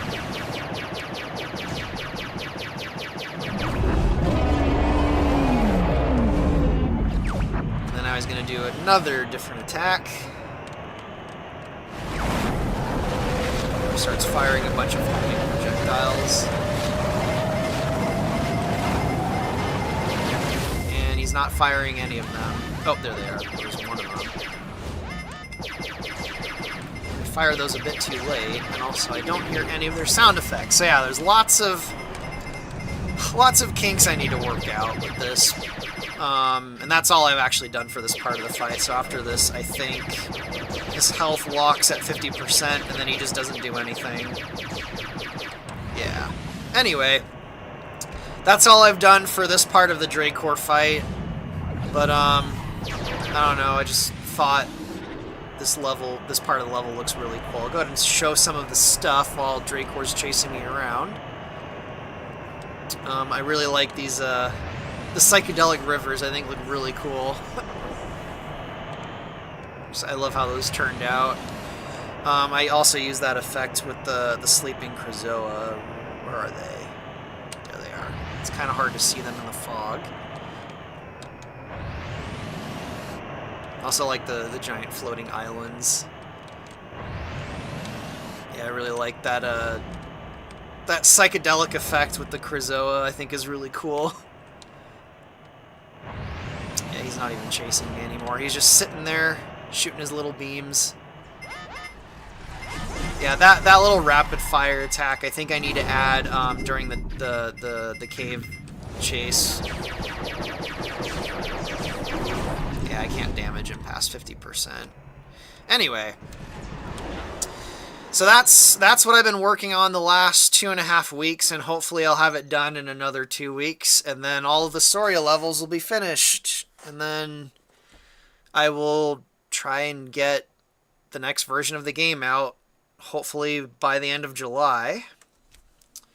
So let's check out the chat, and then I'll go ahead and someone mentioned the Arwing cockpit being cramped. I'll go ahead and show it. I'll open it up in Maya. Oh, hey, Iron Wolf's in the chat. Hey, Iron Wolf. Bunch of Star Fox stuff is going on. Sadly, not any Zelda stuff. Although, on the subject of Zelda, I was considering doing a live stream working on N64 stuff. I don't know if I'll do that because I just don't have the time, but I was thinking of doing a live stream with me trying to get my stuff working on an N64. I think that might be a fun little live stream to do someday. Let's see. We'll be seeing custom levels. I mean, I think these are all kind of custom. What do you mean exactly by custom levels? Those big gates could fit an entire capital ship. That is because they can. They can fit an entire capital ship. And if you notice, the Krazoa themselves are really, really, really big. The Krazoa are very giant. In fact, this one is. In fact, I might need to make those gates bigger because this one's so big. You'd probably have to duck to fit into the gate. Although they kind of float around, so I don't know. Really, the head's the only part that needs to fit through the gate. But yeah, the Krazoa are really big. In the original Dinosaur Planet, you actually see them walking around as if they have legs. Because in Star Fox Adventures, they seems like they changed them so they kind of float around. But in the original Dinosaur Planet, the Krazoa actually walk like they're bipeds. And it's really weird seeing them walk around. But they're really tall. They're like the size of like a 5-story building. It's kind of awesome. See, 34 asks, if you do come back to Zelda, would you like to try out Bannerlord? I mean, if you mean modding for it or like making a Zelda thing in Bannerlord, probably not. But I'll play like a Zelda mod for Bannerlord if that's what you mean. If I ever go back to making Zelda stuff, I'll probably just be making like a ROM hack for Ocarina of Time. That's probably because let me try to think of a way to put it into words. With the way Star Fox has been going and the way people have been kind of very positively reacting to it, whereas with the Zelda stuff, it was kind of the opposite. I think I kind of came to the conclusion that I'm not really the right person to like work or like make a Zelda thing. Whereas it seems like with Star Fox, I kind of am. So over the last few months, I don't know. I think I kind of I came to the conclusion that, yeah, I'm not the right person to make Zelda stuff because unlike with Star Fox, like I like all of Star Fox. I like even the games that people don't like. I like Star Fox Command. I like Zero. I inherently like Star Fox even when it's at its worst. Whereas with Zelda, there's a lot of Zelda games I actually don't like. So I kind of came to the conclusion that I'm not really a Zelda fan. I'm basically a fan of the N64 Zelda games, and I kind of like Twilight Princess, and there's a few other Zelda games I kind of like, but I'm not really a Zelda fan. I'm a fan of Ocarina of Time and Majora's Mask, basically, and I don't think that makes me the right person to work on a Zelda thing that encompasses all of Zelda. So, like I said, if I ever do go back to working on Zelda stuff, I think I would just focus specifically on like Ocarina of Time and Majora's Mask because that's where my heart is when it comes to Zelda. I think the fact that I dislike so many other Zelda games, it just makes me the wrong person to like adapt other Zelda stuff into a game because I don't like Skyward Sword at all. It's probably my least favorite game in the series, and I don't think it would be appropriate for me to honestly try to adapt Skyward Sword stuff into a game. I think the fact that I dislike it, it would just inherently kind of taint whatever I did. So hopefully that answers that question. I think the question was actually about Bannerlord, and I kind of went off on this tangent about Zelda in general. But yeah, I don't think I'll go back to working on a Zelda thing that encompasses all of the Zelda games. It would very specifically focus on like Ocarina of Time and Majora's Mask, and it would probably be a ROM hack. I've been experimenting with actually I can just open up in Maya. I'll show you some of the N64 stuff I've done. First, let me show the cockpit of the Arwing. I keep getting sidetracked with all of this stuff, but let me get Maya open. Take a minute to open up. Let's see, 34 says, to be fair, Ice Cream Man, you do not have to add any of the many other Zelda game elements into your stuff. Yeah, you're absolutely right, I didn't. And for quite a while, I actually wasn't. When I was working on Hyrule Total War all those years ago, I very much was going to kind of just avoid adapting. I was going to avoid adapting stuff from Zelda games I didn't really like that much. Like, I wasn't going to do any Wind Waker stuff. I wasn't going to do any Skyward Sword stuff. yeah, at that time, I think Skyward Sword was the most recent game. So it was basically, yeah, Wind Waker I wasn't going to adapt. But I think someone convinced me, I'm struggling to remember who. Someone actually convinced me to try and adapt Wind Waker stuff. And then I redesigned the Rito, and I liked the redesign so much that I was like, you know what? I'll go ahead and I'll try and fit some of the Wind Waker stuff into Hyrule Total War, and I'll try to get Navy stuff to work. And that was kind of that door being opened kind of convinced me to start trying to adapt other Zelda games that I wasn't going to. And eventually I'm like, you know what? I'll try and adapt the Skyward Sword stuff into to Hyrule Total War, and that kind of led to a snowball effect to me adapting more and more stuff. But because yeah, originally it was just Ocarina of Time and Twilight Princess, and that's about it. When I first started Hyrule Total War, but yeah, eventually I realized I'm not the right person to adapt all of the other stuff. So anyway, someone was asking about well, they weren't really asking. They were mentioning that the cockpit of the Arwing is probably too small, and I'm going to show you that it is not.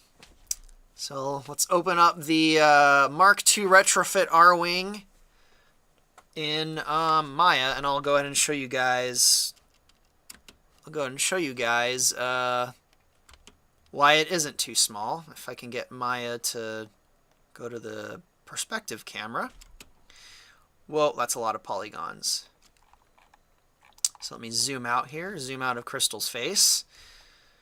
So when I designed the Mark II Arwing, I very intentionally made it a two-seater cockpit. So yeah, the Mark II Arwing actually has two seats. It's got a passenger seat. Let me actually make sure it's actually showing up on the stream. Okay, yeah, it's showing up on the stream. So yeah, it's got room for two passengers. So there you go. Anyway, hopefully that answers that. Let's see what else you guys are saying in the chat. Let's see, Anari's saying we'll always get new Zelda games. Star Fox's future is uncertain.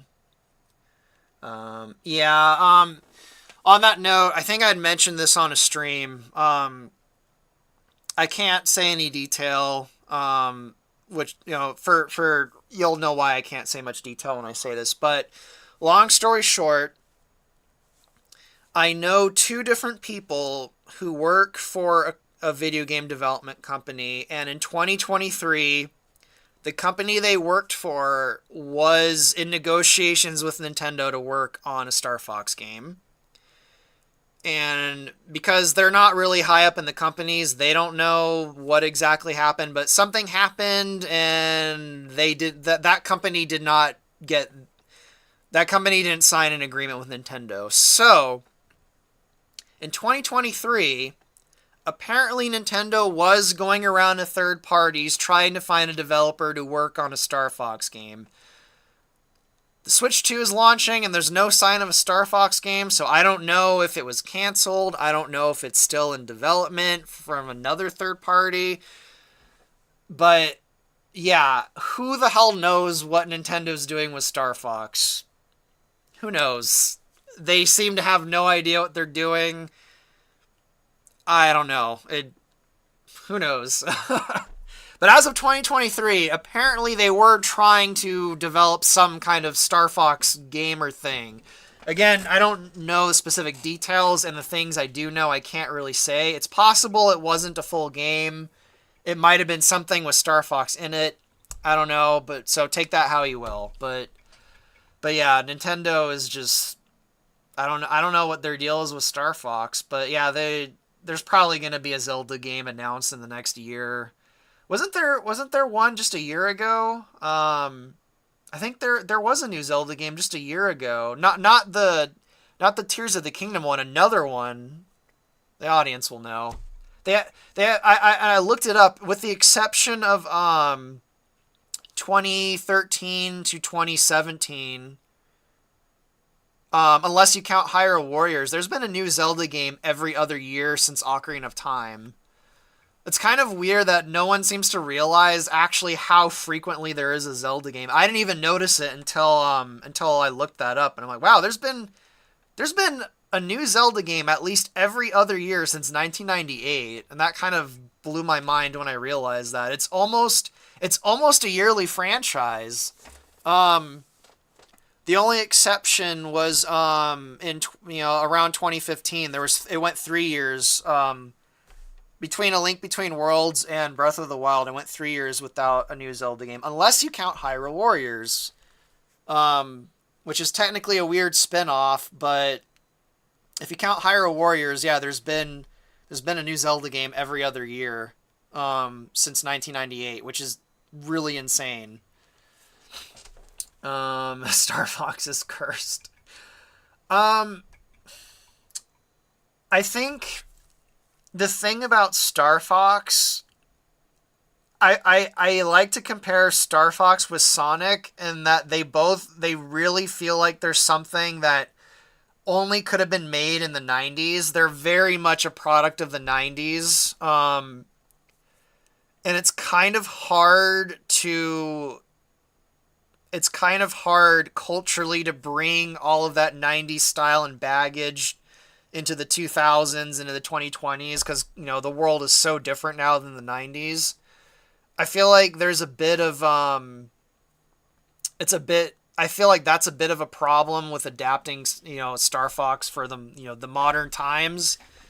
Same thing with Sonic. Obviously you can do it. Like there's been Sonic games that people like well after the 90s, and people like Star Fox Assault, which is post 90s, but the concept of very goofy talking animals and spaceships it's so ingrained in 90s culture that I think people with a modern mindset, at least at Nintendo, they have a hard time thinking of how to like properly bring it into the 2020s, where something like Zelda, it's more like generic fantasy. It's kind of easier to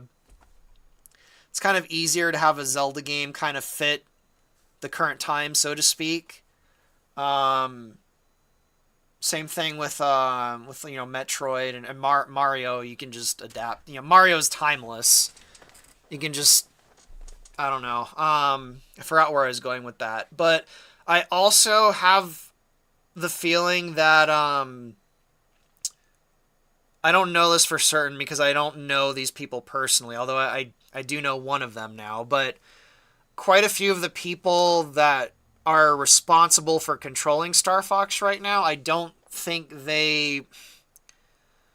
like Miyamoto in particular, if you read some of the interviews with him, it seems like he sees Star Fox as just a platform for experimenting with weird new kind of like gameplay things or gimmicks or whatever.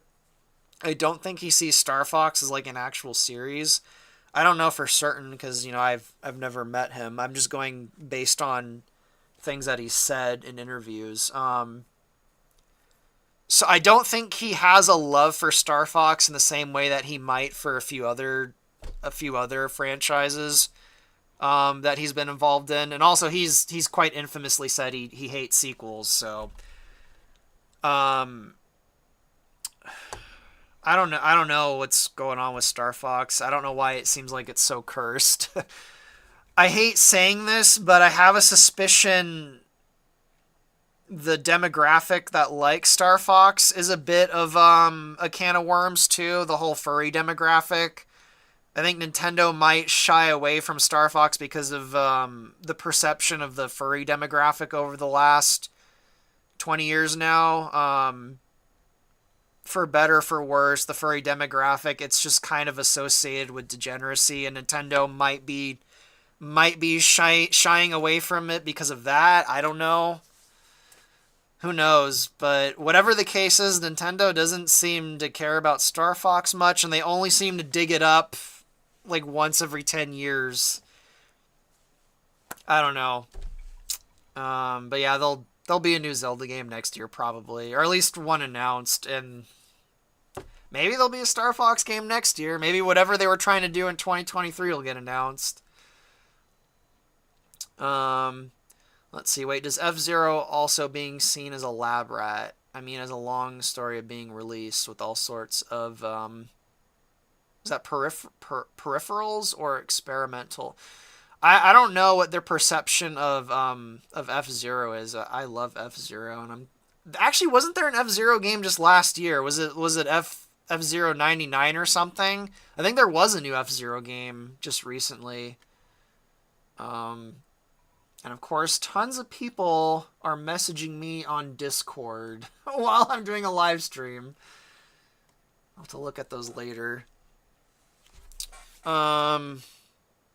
Yeah, I guess I'll show you guys some of the N64 stuff I've been working on. Actually, I've been doing that in Blender, so I need to open it up in Blender, not Maya. Which means I need to get OBS to read Blender. Anyway, let me get Blender opened up. So yeah, if I ever do come back to Zelda, I'll show you the thing that I'll probably be working on. If I can get it to open up. Okay. Let me get this window to open up in... Actually, I'll just switch the Maya window to it. Switch from Maya to Blender. Alright, is that showing up? Is Blender showing up? Yeah, it looks like it's showing up.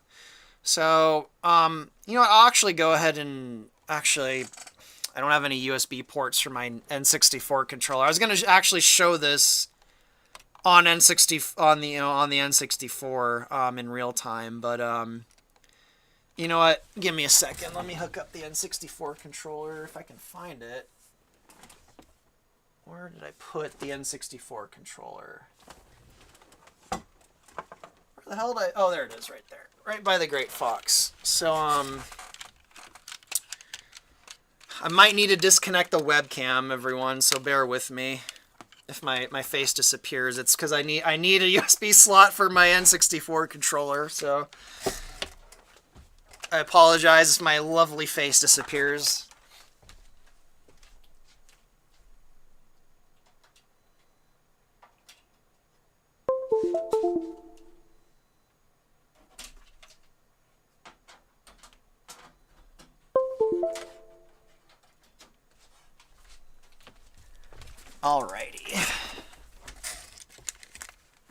Alrighty, I'm back.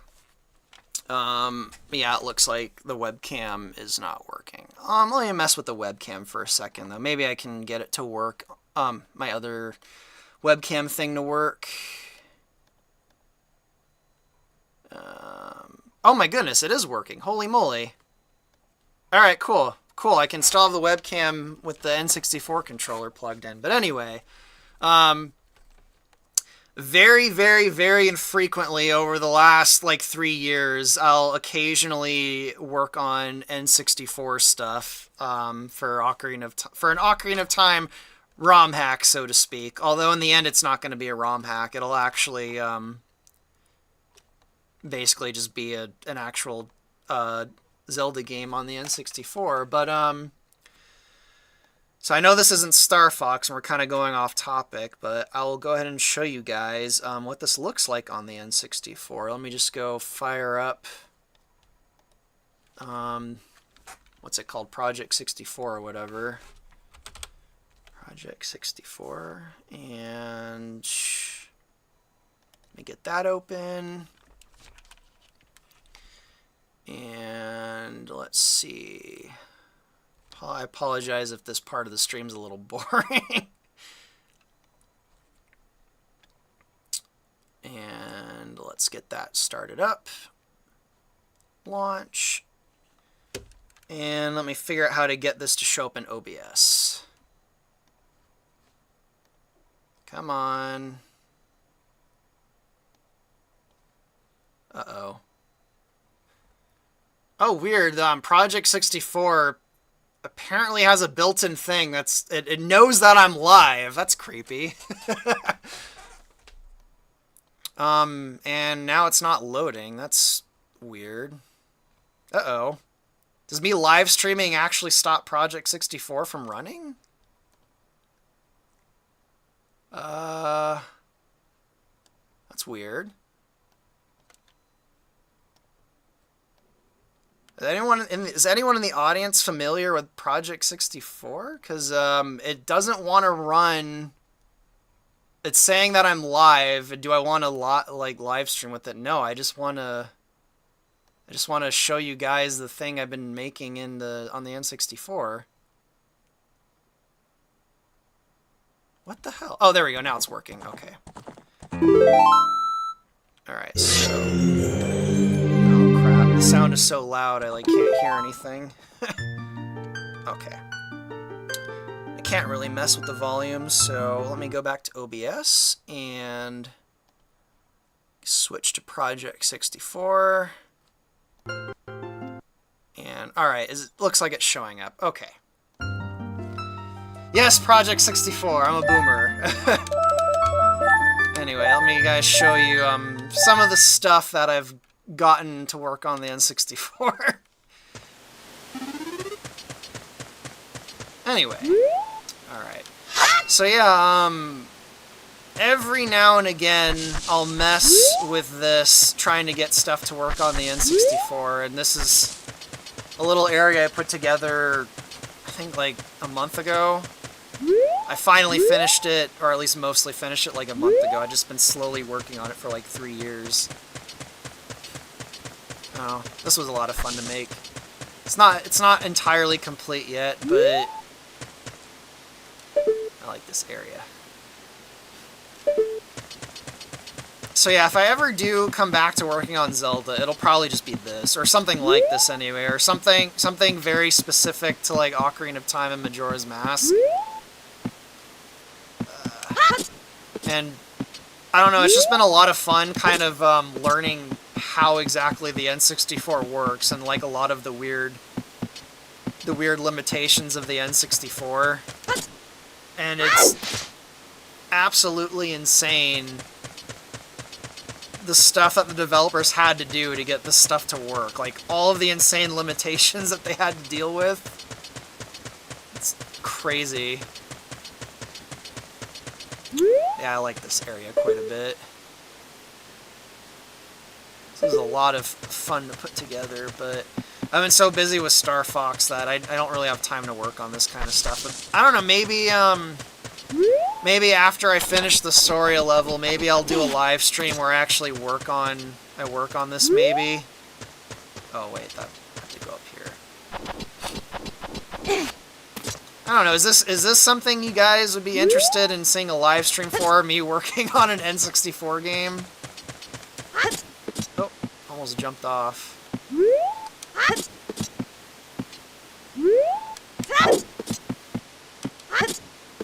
Yeah, I still need some work, but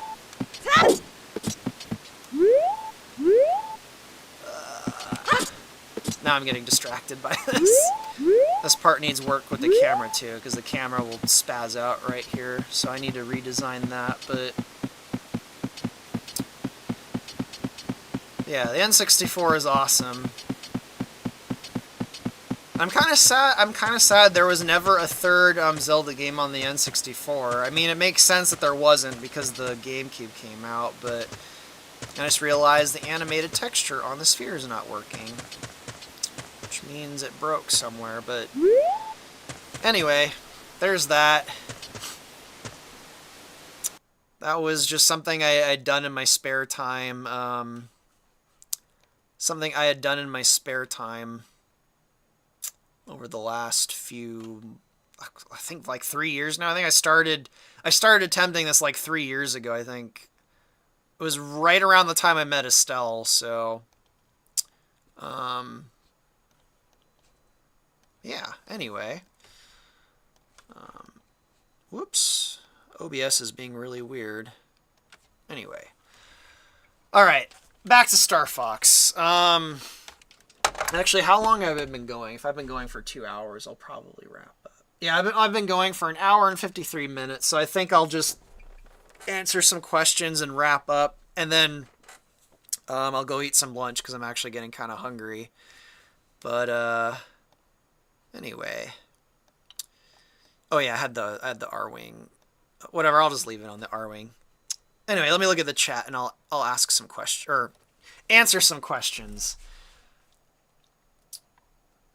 Came to see a Starship Model C's modded Zelda. Yeah.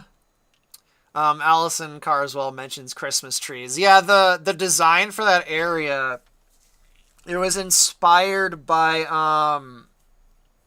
I haven't had it in a long time, but for a long time in my childhood, I had a recurring dream of an area that was, and it's really fuzzy because this was so long ago. We're talking about a dream I started having when I was like 3 years old until I was probably like 10. A recurring dream that was in like it's like a black void, and it had like these greenish yellow like spiraling lights, and I don't know for certain, but I'm pretty sure that image in that dream came from like the like palm trees with Christmas lights around them, because when I was a little kid, there's a lot of palm trees in the area where I lived when I was a kid. And every Christmas the city used to decorate them all with Christmas lights. So I think that's where that image in the dream came from, but it was like these spiraling yellow and green lights. And then for some reason I'd be standing there with these weird light things, and then a limousine would like pull up and I'd get into a limousine, and then I'd wake up, and I had that recurring dream for years when I was a little kid, and I don't know what the hell that was all about, because I'd never been in a limousine. I don't know, it was a really weird dream. But that recurring dream, like, even though I haven't had that dream in almost 20 years, I still remember, like, that the memory of that dream comes up every now and again, and that was kind of where I got the idea to make the design for that area, was just that weird, really weird recurring dream from when I was a child about me being in a black void with Christmas lights and then a limousine just driving up to pick me up. I don't know, it was a really bizarre dream. And I've had all kinds of weird dreams like that when I was a kid, so I'll probably base a lot of the areas on those weird dreams. But let's see what other questions there are. I see people mentioning Dinosaur Planet on the N64. That Dinosaur Planet on the N64 is so cool. I know I would regret saying this, but like, that game should not have become Star Fox. It should have stayed. Dinosaur Planet. It's so cool, but I'd probably regret, if I had if that happened and I had the knowledge of what could have been, I'd probably be thinking the opposite. I'd probably be like, that game should have become Star Fox. See, Askeladd left. Oh, he's probably gone now, but bye, Askeladd. I'm probably getting off soon too. So you should do a Star Fox Adventure ROM hack next, just to flex. I don't know. I don't really have any ideas of what I could do for one. And the only idea I have would be to like make Crystal playable, but there's already someone doing that, and I think they even have Estelle doing all the voiceover. So someone else is already doing that. That's the only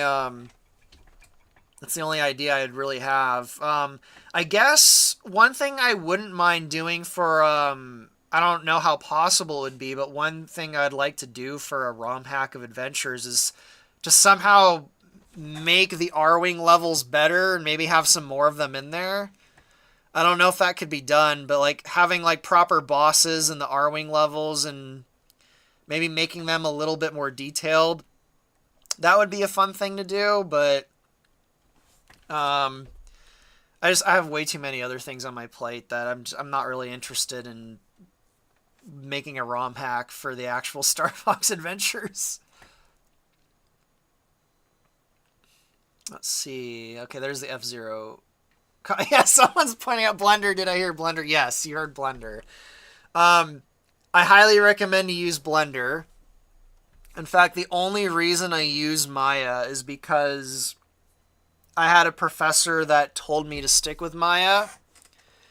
And a lot of the foundational things that I use in Maya, they're stuck in Maya and I can't get them to Blender. So I'm kind of stuck using Maya for a lot of the stuff I do. And I'm resentful to this day that I'm stuck using Maya because Maya's not that good. It crashes all the time, and Blender's just so much better. So I use Blender whenever I can. So with all the N64 stuff, I mean, I've been using Maya for some of the N64 stuff, but I end up porting most of it to Blender. Um, and yeah, stick with Blender. If anyone's interested in 3D modeling, at the moment Blender's the best program to use. It's completely free. It doesn't I think the in the years I've used Blender, I think it's only crashed on me once. One time in like 7 years. So, it's relatively stable. Whereas Maya crashes on me at least once a day usually. Although Maya did not crash on me yesterday. That was cool. Actually, I don't think I only used Maya for a little bit yesterday, so that's probably why I didn't crash, because I didn't use it long enough, but let's see. Alpha American asks, once the adventure levels are finished, and those levels plus the Star Fox 64 levels are fully voiced, how soon are you going to start on the next part of Event Horizon? I'll probably start on it as soon as possible. I mentioned earlier in the stream I'm going to take a tiny break after I finish the Soria levels to kind of play a bunch of... I have a backlog of a bunch of different games that are similar to Star Fox that I missed out on that I really want to kind of play. One of them being First Squadron, another one being the old Colony Wars games on the PlayStation, and there's a few others. I want to play Zodiac. So probably for several weeks after I finish the Soria levels, I'm just going to kind of take a break and just play through a bunch of Star Fox-like games. Because I missed out on a few of them, and I really want to play them. So assuming I get everything done by the end of July, I'll probably start on the next Star Fox stuff in September. Probably like, I would guess maybe like mid-September. I guess it depends on how bored I get of those games or not, because I usually get bored of playing games after several days, unless it's like a really, really, really good game. So I don't know if I'll actually finish all of those games, but hopefully that answers that question. See, I see people saying they love using Blender. Yeah, Blender's pretty good. Especially the newer version of Blender. Back, I think it was in 2018, Blender's user interface was completely different before the current iteration of the user interface, and it was not as good. They kind of made the interface a little bit more streamlined and better in 2018. So yeah, Blender's really good, and it's free. That's the best part of it. And it doesn't crash all the time.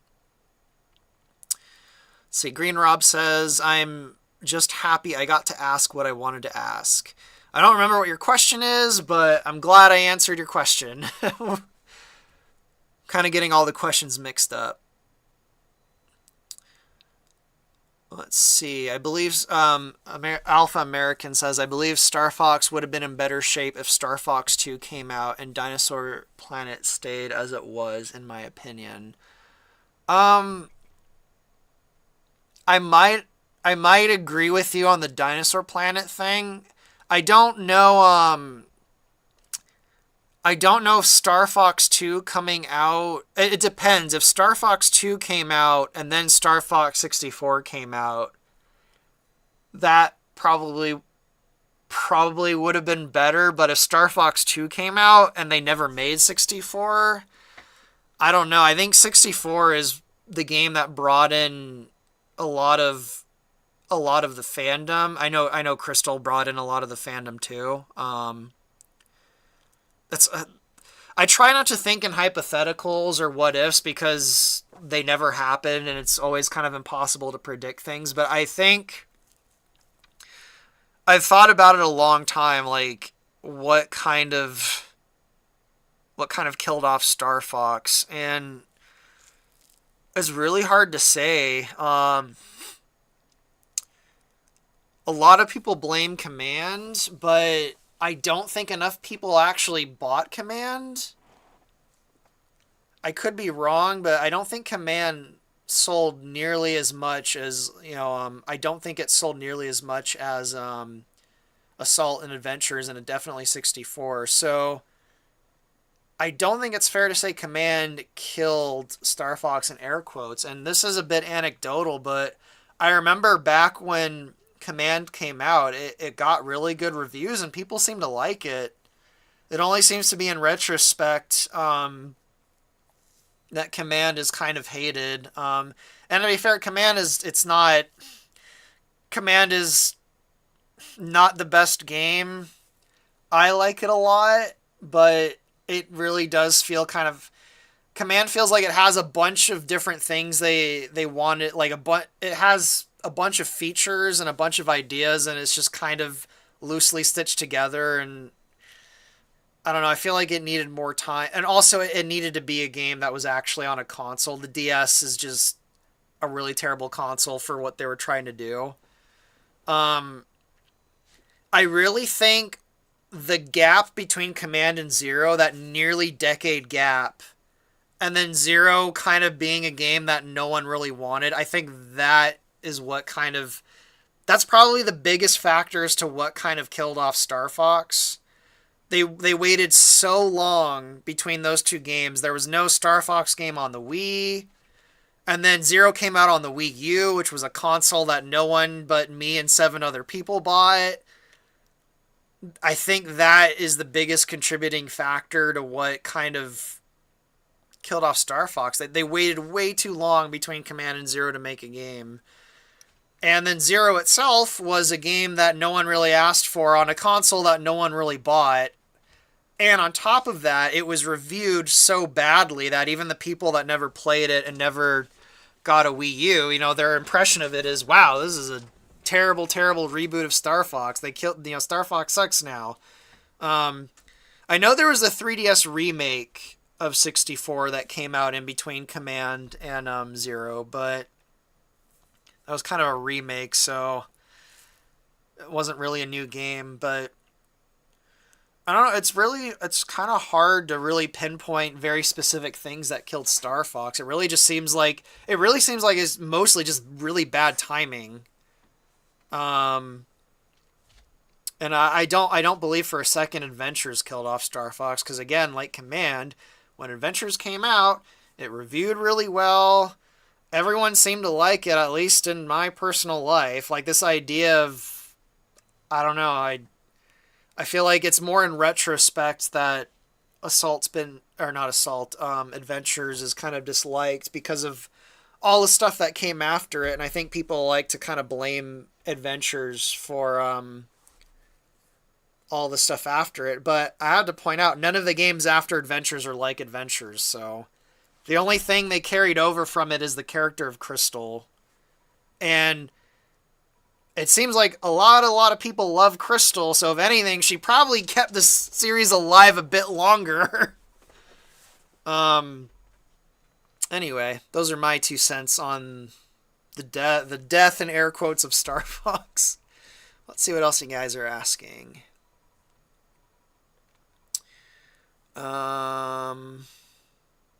Again, the chat keeps zooming up. See, Crimson Phoenix says, this is just my opinion, but they could have done another game after Assault following the storyline. Even keep features like ground combat and swapping between foot, landmaster, and Arwing. Yeah, I really don't know why they didn't make a game on the Wii. If there was one series I could think of that the Wiimote might actually be really good for, it was freaking Star Fox, and they didn't do it. They apparently were trying to make a Star Fox game on the Wii, and they salvaged some of that for Zero, but I don't know. I don't know anyone who has any detailed behind the scenes info on the whole Wii Star Fox game, but actually, I just realized there's quite a lot of viewers in this stream, even though Estelle left. That kind of surprises me. The last time I did a dev stream, as soon as Estelle left, like, the viewer count, like, plummeted after she left, but it only went down a little bit after she left, so that's kind of cool. Thank you guys for sticking around, even after Estelle's gone. That's cool. See, are you leaving Crystal Kingdom, General? I'm leaving in probably 5 minutes, so I'll say goodbye in case you leave before then. Goodbye, Crystal Kingdom. Let's see. Morgan says Adventure had nothing to do with Star Fox, which is probably why people hated it. To be honest, I loved it because I was a kid then. I just like Fox. I was happy to control him directly.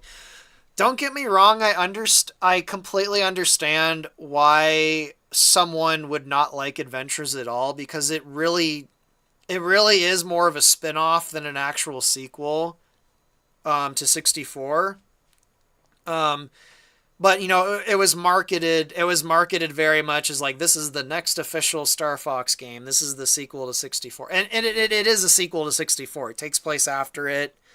Stuff in it happens that can only happen because 64 happened. Like, but I can completely understand how someone who at that point really liked Star Fox, they got Adventures and they're like, I don't like this at all.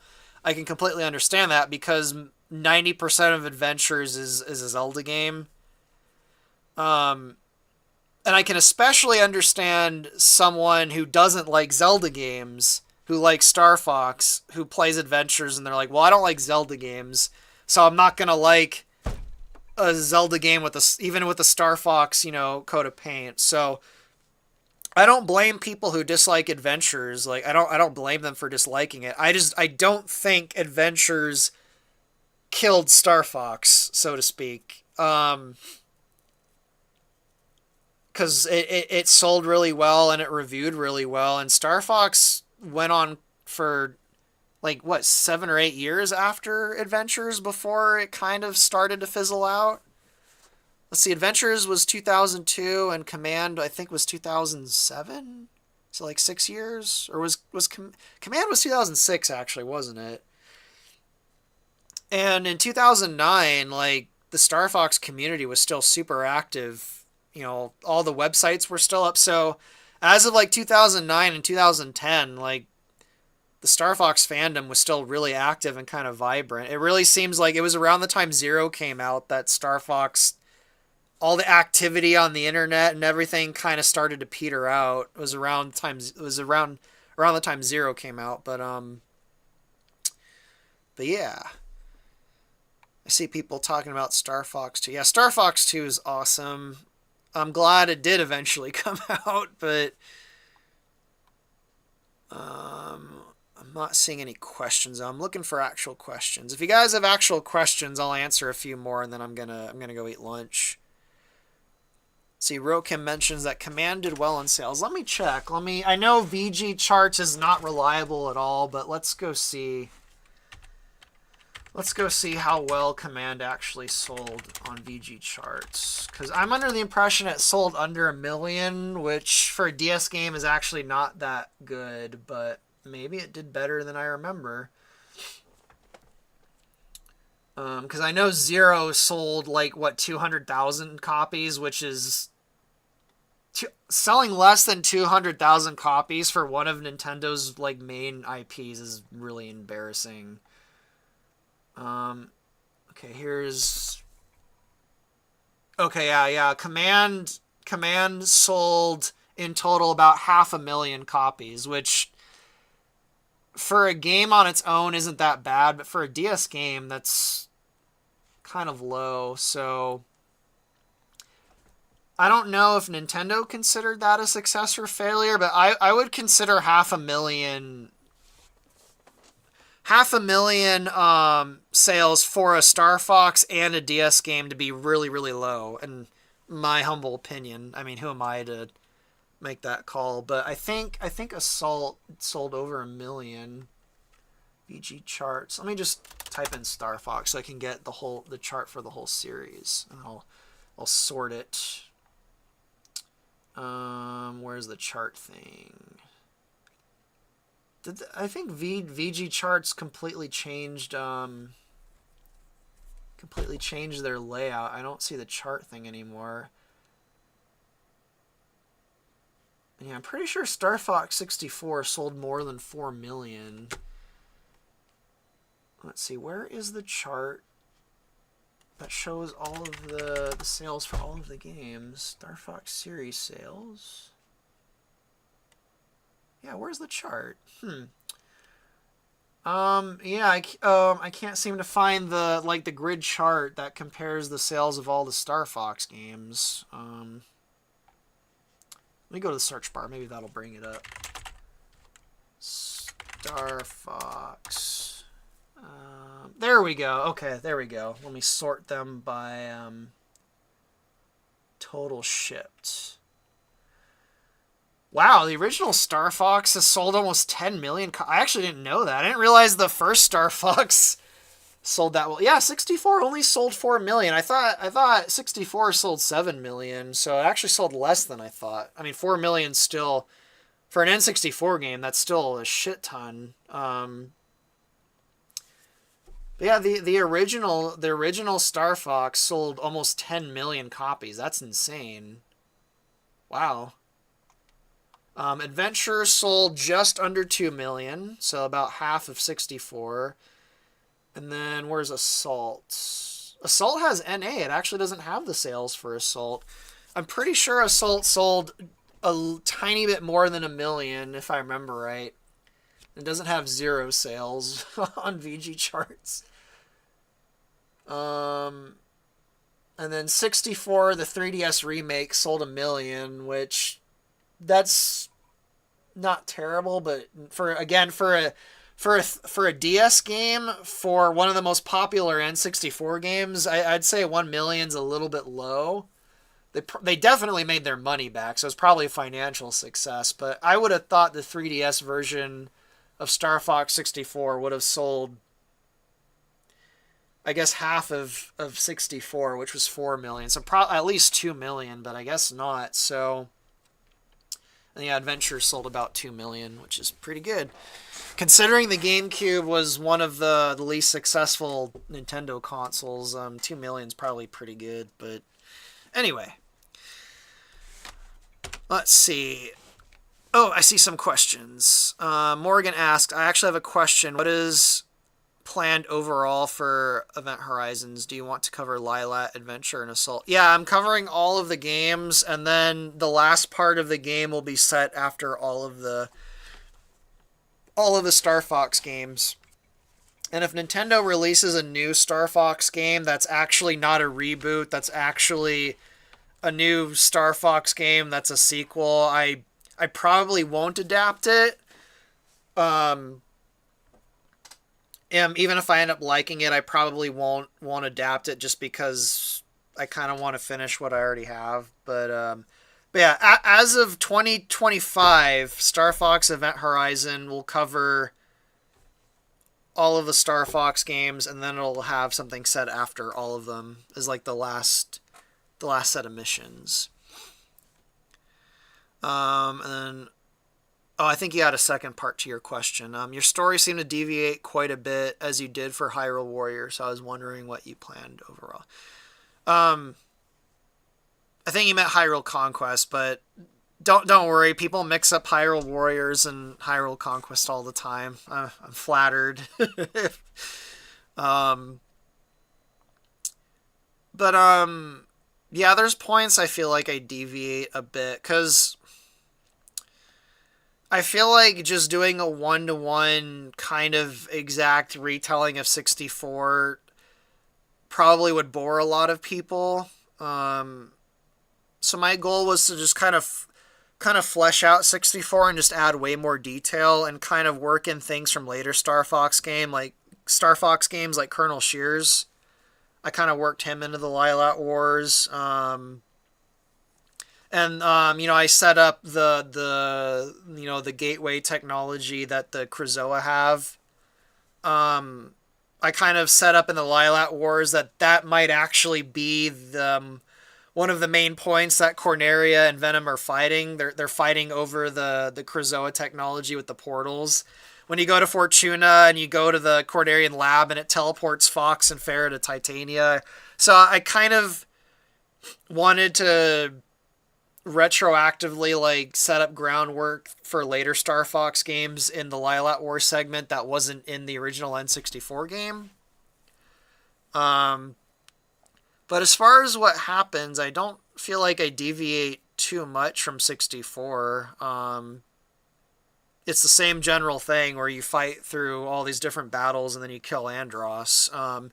Even with the Adventures adaptation, it might seem like it's deviating because I decided to adapt more of the actual Dinosaur Planet stuff that was cut from Star Fox Adventures, and there's a lot of really cool stuff from Dinosaur Planet that was completely cut from Adventures, like Dracor. They cut all of his lines of dialogue, and he's not the main villain anymore. And based on what I showed you earlier today, he's the main villain of the Soria levels. I feel like if I am going to deviate the most, it'll probably be in the Star Fox 2 segment, because there's not really much of a story in Star Fox 2. That one's basically going to be an original story, just with the basic set dressing of Star Fox 2, where there's a theme of missiles being launched, interplanetary missiles being launched at each other. But that part's probably going to deviate the most, but that's just by the virtue of the fact that Star Fox 2 doesn't really have much of a story. It's very, very bare bones. I would say even more so than the first Star Fox, and that might just be because they never actually finished it. I know they technically finished it and released it, 20 years later, but oh, good night, Neo. Yeah, it's very late in France. That's one of the reasons Estelle probably left, because she had to go pick up her son, and it was getting really, really late in Europe land time. It's still very early in the day here in America. Let's see, I'll probably answer like one or two more questions, and then I'm gonna go eat. Well, thank you, Morgan. That's awesome. That I'm really happy that you and a bunch of other people really like the Star Fox stuff I'm doing. As Iron Wolf mentioned earlier in the chat, I was gonna answer him, and then I got sidetracked showing the N64 stuff. He pointed out the Zelda fandom doesn't seem to really like my stuff nearly as much. So it's really cool to actually work on something that lots of people seem to really, really like.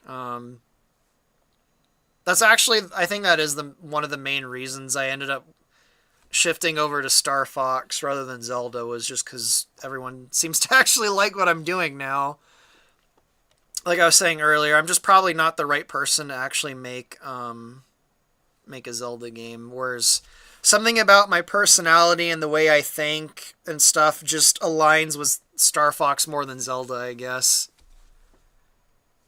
Death Knight Dave asks, have you seen A Fox in Space? Yes, and in fact, the guy making A Fox in Space, he voices Andros in Star Fox Event Horizon. So yes, A Fox in Space is awesome, and A Fox in Space was definitely keeping Star Fox alive before Estelle became part of Event Horizon.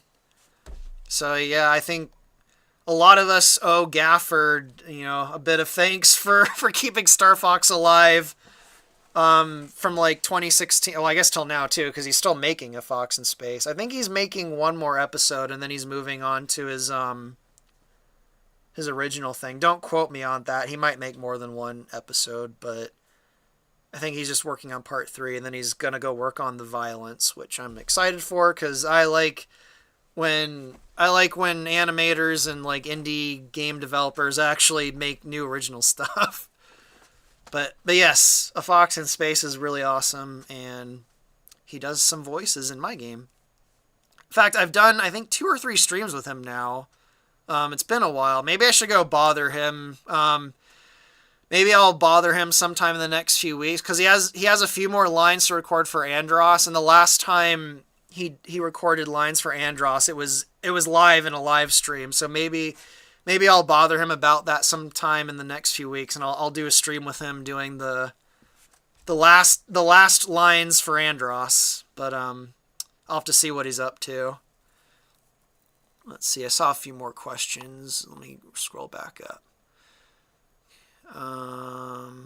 See, if you're going into the Star Fox 2 story, if Andros is dead, who takes his place? Well, he's got his nephew. Is that right? Is Andrew his nephew? I'm blanking out for a second now. Yeah, Andros is his uncle, so yeah, Andrew's his nephew. There's also his grandson, who's out and about. There's all the military command, the surviving military commanders and infrastructure of Venom, all vying for power. There's quite a few candidates to kind of be the main antagonist for the Star Fox 2 section, but I'll go ahead and say it's Shears. Shears is kind of the main antagonist, but there's actually multiple villains in different... There's multiple villains all on opposing sides, all kind of fighting each other in the Star Fox 2 section. Including... I don't know if I want to spoil it, but... Are you guys okay with a spoiler for the Star Fox 2 segment as to one of the villains you'll be fighting in it? I'll wait to see if you guys answer. Anyway. Let's see, there's the Fox in Space comment. I know it'll be worth seeing the final level and seeing intense final battle in the Krazoa 8. Oh, you mean the last Soria level? Yeah, hopefully I'll have it done in less than 2 weeks. It's taken me about 2 weeks to get to the point that I'm at, and I have a suspicion it'll take me 2 weeks to finish the rest of it, because the last phase of the fight, the model for the boss has a lot of animation work to do and to make it work with the city, whereas the first part with Dracor flying around is actually relatively easy because he's so small. He doesn't need a ton of animations, but the last segment of the fight has a very heavily animated boss. And if you know anything about this engine, I can't do animations in the normal way where I rig it with the skeleton and animate it traditionally.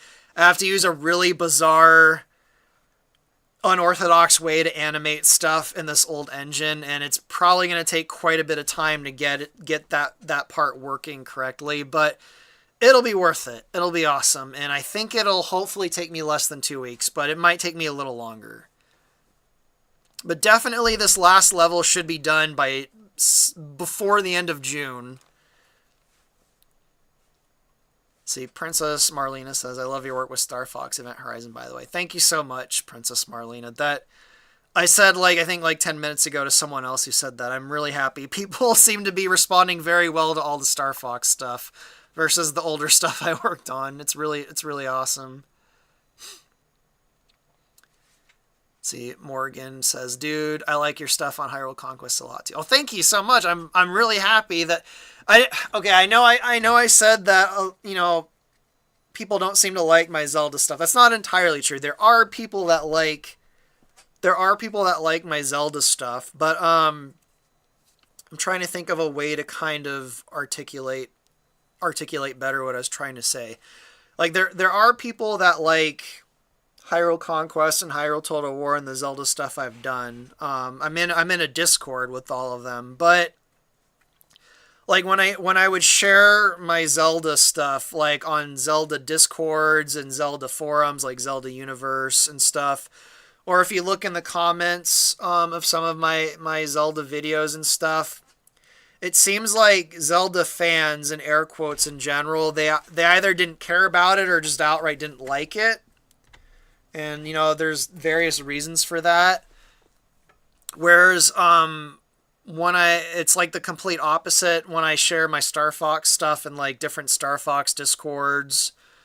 There's not really any, other than Crystal Archive, there's not really any Star Fox websites anymore, so there's not really any place to share it there. But, and if you look through the comments on YouTube, it's one of those things where it's hard to articulate. It's just something I kind of feel, but it's just generally a lot more positive. And it's noticeably more positive. And it's one of the things I noticed really quickly after Estelle started working with me. And it's just a completely different vibe. When I was working on the Zelda game, it felt like an uphill battle. It felt like I was working on it despite how I felt. or sometimes in spite of how I felt.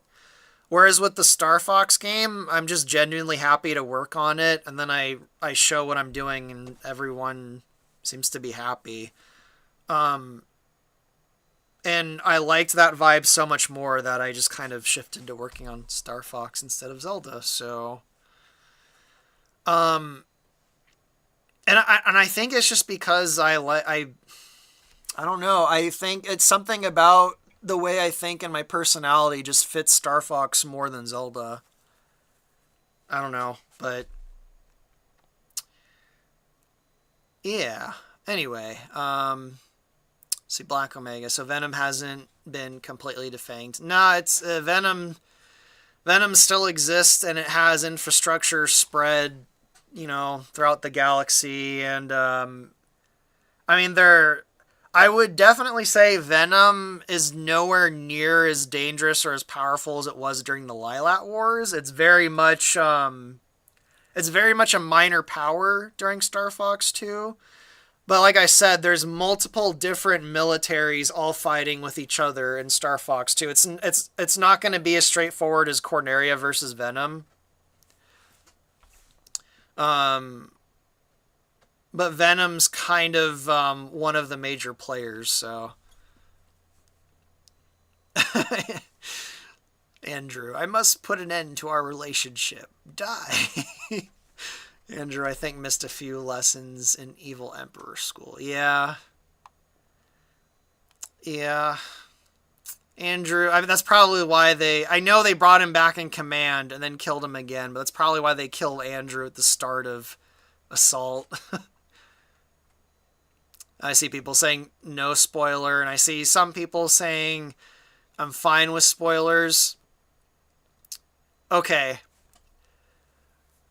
I'll say if you guys are not interested in spoilers, just mute for like 20 seconds. And for those of you that don't care about spoilers, I'll count down from 3 and I'll say who one of the main villains is.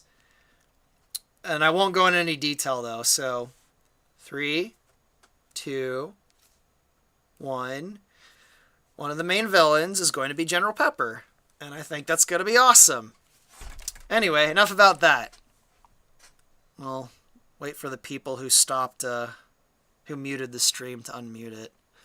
Actually, with that, I'm probably going to get off. I'll answer one more question, and then I'm going to get off because I'm starving now. I didn't eat lunch before the stream, which is always a mistake. All right, I see the last question. I'll answer from Rokim21. Any other games kind of similar to Star Fox you like? Sometimes I end up remembering Star Fox while playing Ratchet and Clank. If by similar you mean gameplay, I would say Rogue Squadron, the Star Wars Rogue Squadron games. I actually probably like those games more than Star Fox. Most of the inspiration for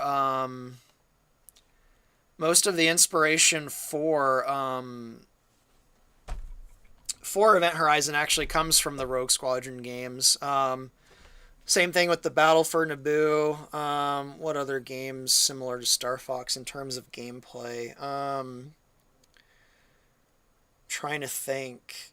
I'm really struggling to think. I know there's others, but wow.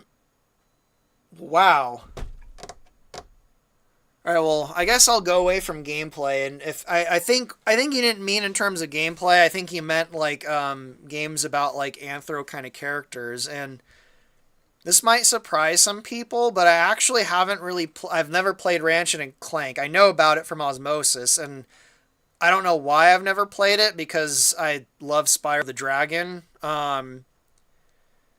But I actually haven't really played that many games that are about anthro characters. I haven't played Sly Cooper. That's another one that people compare with Star Fox. And I've said it on stream before, and I've said it in various places, and I know people probably don't believe me, but I'm actually not a furry.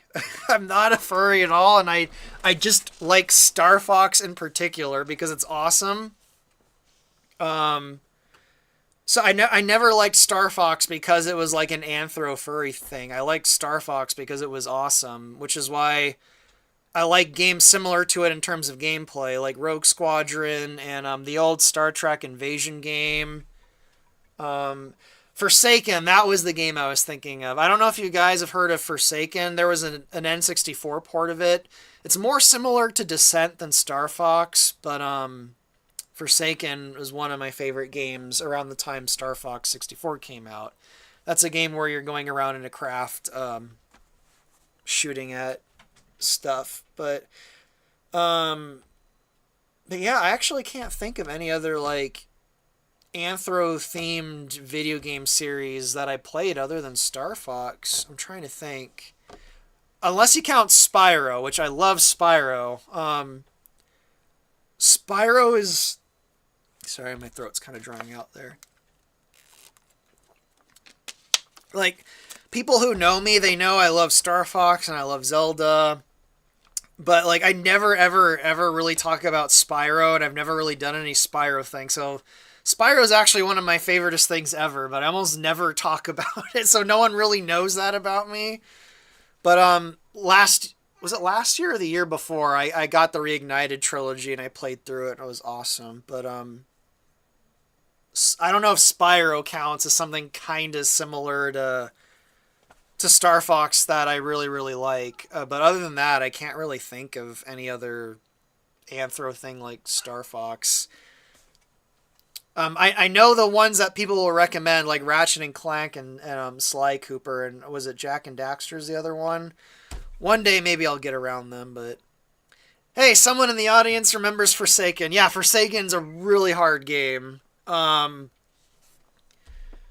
I think I've actually only beaten the N64 version. I don't think I've ever finished the PC version, which the PC version's actually better, but I think I don't know, I don't remember. I don't think I've actually beaten the PC version because Forsaken's a really hard game, but Forsaken is an awesome game. Someone also heard of Star Trek Invasion. You have the Typhon carriers from that game. Star Trek Invasion was a really weird game. It was a really fun game, but it doesn't feel like a Star Trek game at all. I have a feeling they were trying to emulate Colony Wars, which I haven't played, but I have Colony Wars and I'm gonna play it sometime next month. I've been meaning to play Colony Wars for probably like 15 years now, and I just somehow never got around to it. That was the other game I was trying to think of earlier.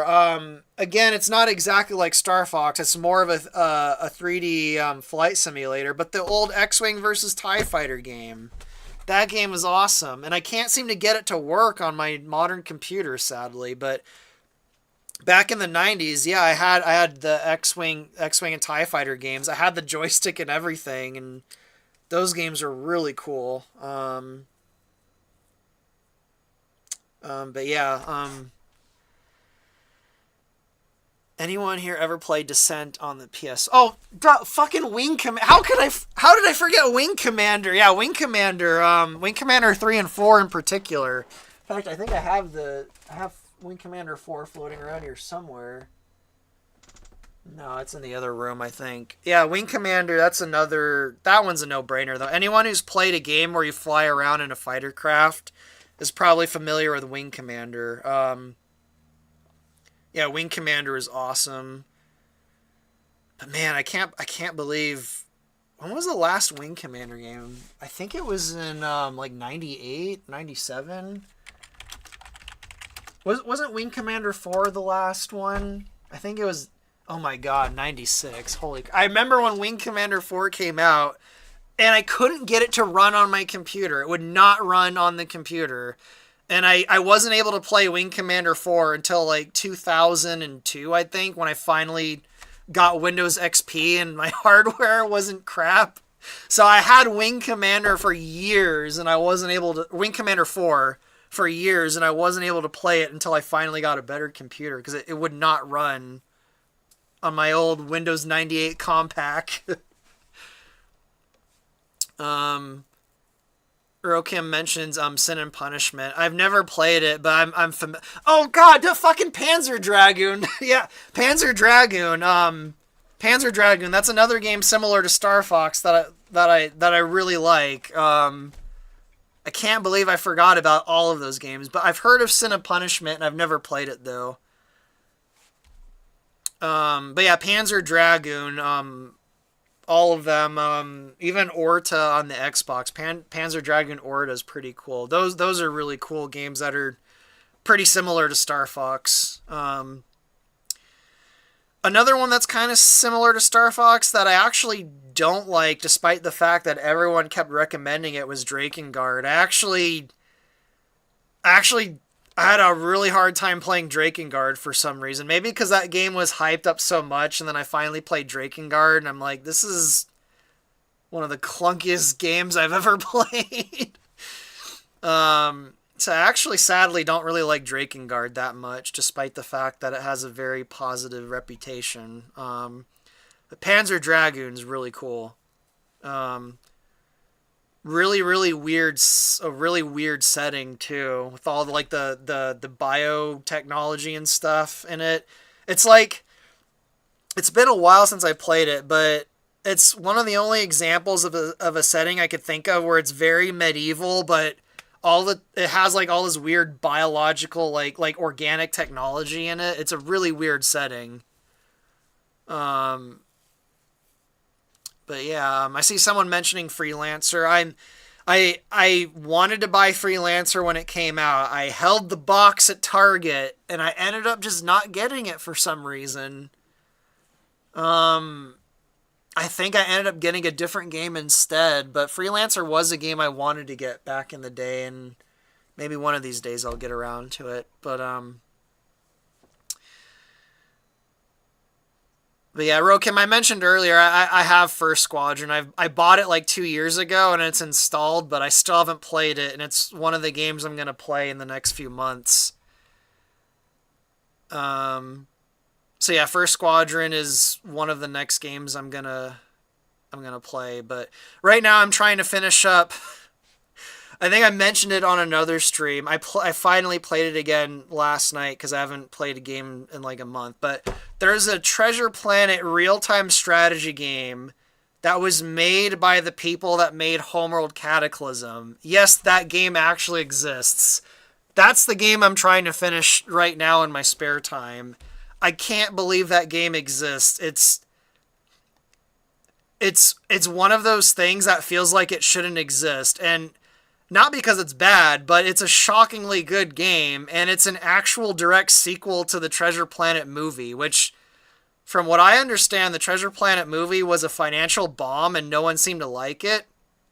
I think it's one of the best Disney movies, actually, but regardless of how I feel, I have no idea how the hell this Treasure Planet real-time strategy sequel video game by the people who made Homeworld Cataclysm, I have no idea how it got made. And I tried to do research. Who the hell greenlit that game? Like, if anyone in the audience knows how that game came to exist and can link me to something, I'd like to figure out how the hell that game came to exist, because it shouldn't exist. I'm glad it exists, I just don't understand how it exists. It's insane. Like, and it's a good game too. It's like, who at Disney was like, yeah, this movie that was a financial bomb made for kids, let's make a weird, dark, real-time strategy game sequel to it. Let's get the guys who made Homeworld Cataclysm, who made one of the most terrifying RTS games ever made. Like, it's so weird, but it's awesome. And it's on Steam too. I think it's only like $8 on Steam right now. I highly recommend getting it. It's really good. I'm only like 3 or 4 levels into it, but I don't know, I really wonder how that game came to exist, because it feels like a game that was made by it feels like a game that was made by people who didn't understand the target audience of Treasure Planet at all, and yet it somehow ends up being better than any other game that, I don't know, it's It's weird, but that's the game I'm trying to get through right now. Yes, yes, is it your I don't know if your name will I mean this stream's probably already been demonetized, but douchebags. Yes, there is a real-time strategy Treasure Planet game made by the people that made Homeworld Cataclysm. It even has some of the same sound effects in it too, and that's what tipped me off that it was made by them. Because in the cinematics, it does that like in the Homeworld games, there's like the sound effect that plays whenever the cinematic bars come down and it goes into a cinematic mode. That exact sound effect is in the Treasure Planet game when it goes into a cinematic. And when that happened, I'm like, did these people just want to rip off Homeworld? And then I did a bit of research and I'm like, oh, it was made by the people that made Homeworld Cataclysm. That explains a lot. And you can kind of just feel it in the way that the game looks. Like something about this, even though it's trying to be cartoony, like the Treasure Planet game, something about the way the textures on the models in the game look, it feels like the old Homeworld games. And yeah, it's such a bizarre game. I don't know how it came to exist, but I'm glad it exists. And I'm only a few levels in it, but I'd highly recommend getting it. It works fine on Windows 10. The resolution is a bit wonky, but other than that, it works. I haven't had a single crash in it. It works fine. And it's a game I'm kind of sad I didn't play when I was younger, but I'm glad I found out it exists. Yeah, I see someone in here has played Homeworld Cataclysm. Yeah, the Beast is one of the creepiest villains ever.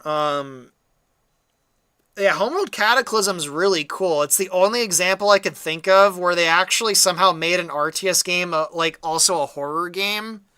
I can't think of any RTS game that's been made that is also a horror game, but Homeworld Cataclysm is a horror game, but also an RTS, and it's crazy how they pulled that off.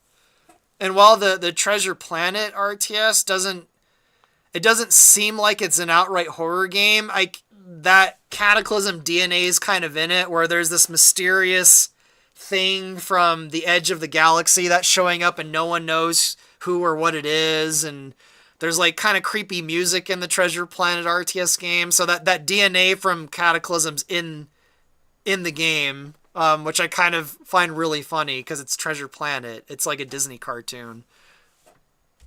But yeah, the Treasure Planet movie is really good. I watched it again a while ago, and I'm sad it was a financial bomb because it's a pretty good movie. I still think I like the Atlantis movie more, but I'm tempted to say Long John Silver in the Treasure Planet movie might be... I'm tempted to say he actually is the best Disney villain. That one's kind of hard to pick out. There's a few Disney villains that are pretty awesome, but he might be the best villain in a Disney movie. I'm trying to think of some of the other ones that rival him, but yeah, Long John Silver is awesome in the Treasure Planet movie. Anyway, let's see. I'm really hungry, so I think I'm gonna head out. And it looks like the audience attendance is dropping anyway, so I think we've been going over 2 hours now. Let me see how long have I been going. Oh my god, I'm going almost 3 hours. I was gonna end the stream like an hour ago. But anyway, I'm gonna get off now. Thank you guys for showing up. And I don't know if Estelle and I are going to do another stream sometime in the next week or so. It seems like she wants to try and do streams more regularly, but if that doesn't happen, the next stream will probably be the celebration stream when I finish the last level of Soria. So yeah, anyway, thank you guys for showing up. Hope you had fun, and stay tuned for that last level of Soria.